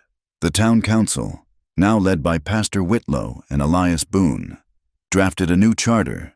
The Sacred Horse Valley was designated as a co-managed territory, protected by the town of Red Mesa and the Numunu people. The most profound change happened on the edge of town, near the new cottonwood tree. Ayanna, her arm now healing in a sling, began her school. She started with 5 children, 2 white, 2 Comanche, and 1 Mexican. She unrolled a blanket on the grass and sat them down. "This," she said, holding up a stone, "is tumupai." The children repeated the Comanche word. "And in English," she said, "it is stone." Talon, who had been watching from a distance, walked over. He sat down on the blanket, his presence quiet and strong. The children looked at him with awe. He pointed to the horses grazing nearby. "In the language of the people," he said, his voice gentle, "they are puku, the sacred ones." Ayanna smiled at him, a deep, warm smile that reached her eyes. "And in English," she said, "they are horses." They sat there, under the new tree, the 2 of them, teaching the children the 2 languages, the 2 worlds, no longer separate, but woven together, 1 word at a time. The sound of their voices, the clear, high laughter of the children, was a sound of true peace. The healing was slow. It was not a miracle. It was the hard, daily work of building trust, of sharing water, of learning new words. Elias Boone, his own farm now a partner in the new alliance, extended an open invitation to the smaller, independent farms and ranches for miles around. He invited them to join the Red Mesa Water and Pasture Alliance, a new cooperative. "We will share the water," his letter said. "We will protect the grass. We will stand together. Our debts are to each other, not to any man with a ledger." Red Mesa was no longer a fractured, fearful settlement. It was becoming a community. The seasons turned, and the land, slow to trust, began to heal. The new, abundant spring, which the town now simply called the water, had changed the color of the valley. The thirsty, pale brown grass along the creek beds gave way to a hesitant, then confident, green. News traveled slowly, but it traveled. Weeks after the battle in Box Canyon, a new, authorized federal marshal, not a commissioner, rode into Red Mesa. He was a quiet, hard man from Austin who had read Pastor Whitlow's scathing, detailed report, which had been accompanied by Maya's stunning glass plate photograph and Blackthorn's own incriminating ledger. The marshal and his deputies took custody of Silas Blackthorn and the remaining vulture riders, who had been held in the town jail. He also spent 2 days taking sworn testimony from Ayanna, Talon, Jonah Pike, Dr. Amelia Ward, Elias Boone, and Maya. He looked at Blackthorn's ledger, at the photograph of Cobb holding Ayanna hostage, and at the dead sheriff's final, witnessed confession. "In my 20 years as a marshal," he said, his voice a low, dry rasp, "I have never seen a case so thoroughly complete." The news that filtered back months later was definitive. The territorial government, faced with irrefutable proof of conspiracy, murder and bribery that reached far beyond Red Mesa, had been forced to act. Blackthorn's railroad contract and all the associated land seizures was declared null and void. The investigation, the letter said, was now expanding, following the trails of money and blood all across the Southwest. The shadow of the railroad, for now, had passed. With the threat removed, Red Mesa began to breathe. The alliance forged in fire, water, and blood, solidified into a new, functioning community. Jonah Pike, confirmed by a new, sober town council, now led the Red Mesa Civil Defense. It was not a posse. It was a formal, multiracial militia, composed of ranchers, the blacksmith's apprentices, and 3 of Talon's best warriors. Their authority came not from a tin star, but from shared respect and a mutual desire to never again be ruled by fear. Dr. Amelia Ward's office was no longer a cramped room in the back of the town hall. With funds from the new Water and Horse Fund, she opened a proper clinic, a clean, new-built pine building near the young cottonwood tree. It was the Red Mesa Joint Medical Station. Ayanna worked with her 2 mornings a week, translating for the Comanche and teaching the doctor about the properties of local herbs. In turn, Dr. Amelia was teaching Ayanna how to use a microscope and suture with sterilized silk thread. Maya's transformation was perhaps the most visible. The Golden Spike Saloon, its name synonymous with debt, fear, and dirty whiskey, was gone. Maya, using the reward money offered by the town for the evidence that convicted Blackthorne, had bought the building outright. She had thrown out the gambling tables, smashed the bar, and scrubbed the floors until the smell of stale liquor was nothing but a bad memory. It was now the Red Mesa Inn, a clean, safe place for travelers. The main room, once dark and smoky, was now bright, the walls lined with shelves. It was the town's first subscription library. In the evenings, Pastor Whitlow and Maya held night classes, teaching reading, writing, and arithmetic to anyone, settler or native, who wished to learn. But the most important change was the one signed on paper, on a bright, clear autumn day. Elias Boone, Pastor Whitlow, Natsa Hermarka's simple, elegant thumbprint, witnessed by Ayanna, and the leaders of the surrounding farms gathered at the spring. They drafted the Red Mesa Water Covenant. It was not a complex legal document. It was a simple promise, written in both English and, painstakingly, in the Comanche phonetic script Ayanna was developing. The water, it declared, was a gift of the earth, not the property of any one man. It would be shared equally. It would be conserved, and any person, settler or native, who sought to poison it, hoard it, or use it for profit against the community, would be banished from the territory forever. They all signed it, and they nailed the document to the growing cottonwood tree for all to see. With the community healing and the land secure, it was time. The ceremony was held not in the church, nor in the Comanche camp. It was held on the grassy banks of the new, rushing stream, the water they had all fought for singing as it poured over the rocks. The entire town and the entire people gathered. They did not sit on separate sides. They formed one great, mixed circle. Ayanna did not wear a white settler's gown, nor did she look as she had in the canyon. She wore a simple, sleeveless dress of the palest, softest cream-colored buckskin, sewn by Natsa. It was not adorned with lace or pearls, but with fine, intricate beadwork around the collar and waist, the patterns telling the story of the spring, the horse, and the eagle. Her dark hair was unbound, shining, save for 2 small braids at her temples, woven with the blue feathers of a jay. Talon stood waiting for her. He wore the formal leggings and shirt of a Comanche warrior, but it was not apparel for war. It was of the finest tanned deerskin, embroidered by the women of his adoptive family with the symbol of the redbird's nest, a sign of home, peace, and protection. Around his wrist, faded but unbroken, was the small, red thread she had tied there in the dark of the canyon. They stood in the center of the circle. Pastor Whitlow stood on one side, his open Bible in his hand, representing the traditions of the town and the new law. Natsa stood on the other, her hands holding a single eagle feather, her presence a connection to the ancient, sacred laws of the earth. The two traditions stood side by side, not competing, but complete. Natsa spoke first, in the Comanche language. Ayanna did not need to translate. Her voice was a song, and her meaning was clear as she blessed the union, speaking of the strength of the woman who had kept her spirit whole, and the honor of the warrior who had found his home. Pastor Whitlow then spoke in English, his voice filled with a deep, humble joy. "We are gathered here today," he said, his gaze sweeping over the mixed crowd, not as two peoples, but as one community, to witness a bond that has been forged in fire and tested in drought and proven in justice. Marriage, in the eyes of God, is a covenant, a promise to choose one another, above all others, every day. It was time for the vows. Talon turned to Ayanna. He held no ring. He had only his words.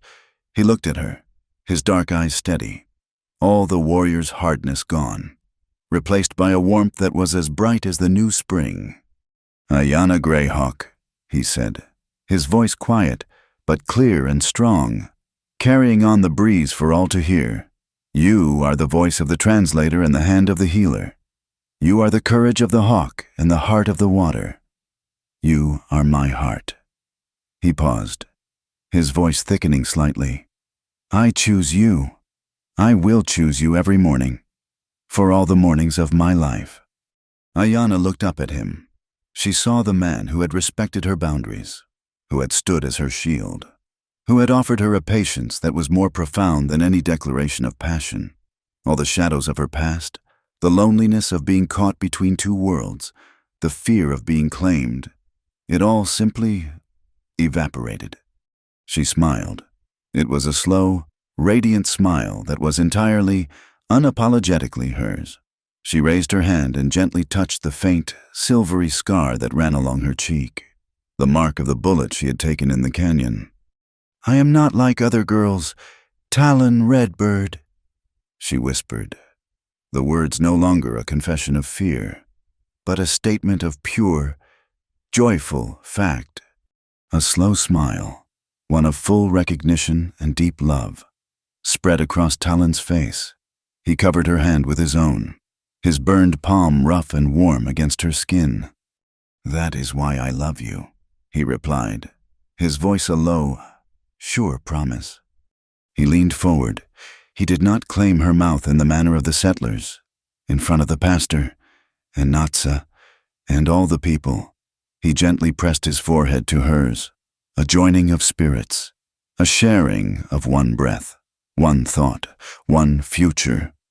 He chose her, and he chose her forever. As they stood together, a sound came from the valley below, a low, growing thunder. The entire crowd turned. On the far ridge, where they had first appeared as a sign of hope, the sacred herd ran. They had returned. The wild paints and Appaloosas, free and unclaimed, streamed across the horizon, their manes flying, their coats brilliant in the afternoon sun. They were a living, breathing symbol of the freedom they had all won, a freedom that was not owned, but shared, and would endure. Later, as the sun began to set, painting the high plains in colors of deep violet and burnt orange, Ayanna and Talon rode. They were not on separate mounts. Ayanna sat in front of him on the broad, steady back of Sunspot, her back resting against his chest, his arms securely around her. They rode slowly along the banks of the new, rushing stream, the sound of the water a constant, peaceful song. She leaned her head back against his shoulder. It is strange, she said, her voice a soft murmur. All my life, I thought freedom meant being alone, being untouched, my own land. She looked at her hand, now resting on his. I thought it meant being a fortress. Talon guided the horse with a gentle pressure of his knees, stopping at a high point that overlooked the valley. He looked at the new cottonwood tree, a small speck of determined green. He saw the lights of Maya's library begin to glow, a warm, yellow square in the twilight. He saw Jonah Pike and his men, Comanche and settler, walking patrol together, their laughter carrying on the wind. Freedom is not solitude, he said, his voice low against her hair. A single, free horse is just prey for the wolves. The herd is free because it is together. Freedom needs community. Ayanna, it needs us. She understood. She was not a fortress any longer. She was part of the herd. She was home. She twisted, her bandaged shoulder no longer aching, and pressed her lips to his. It was a kiss of choice, of promise, of forever. They stopped and watched the last sliver of the sun dip below the red rocks. The air was cool and clean, and for the first time in what felt like a lifetime, it carried the damp, heavy, sweet smell of true, distant rain. The drought was breaking. The west wind carried the smell of new rain, and they chose each other forever. Thank you so much for listening to this story. I would love to know where in the world you are listening from, so please share your thoughts and where you are in the comments below. Be sure to subscribe to Wild West Tales and like this video. And if you enjoyed this story, Please consider hitting that hype button to help it reach more people. Thank you for your support.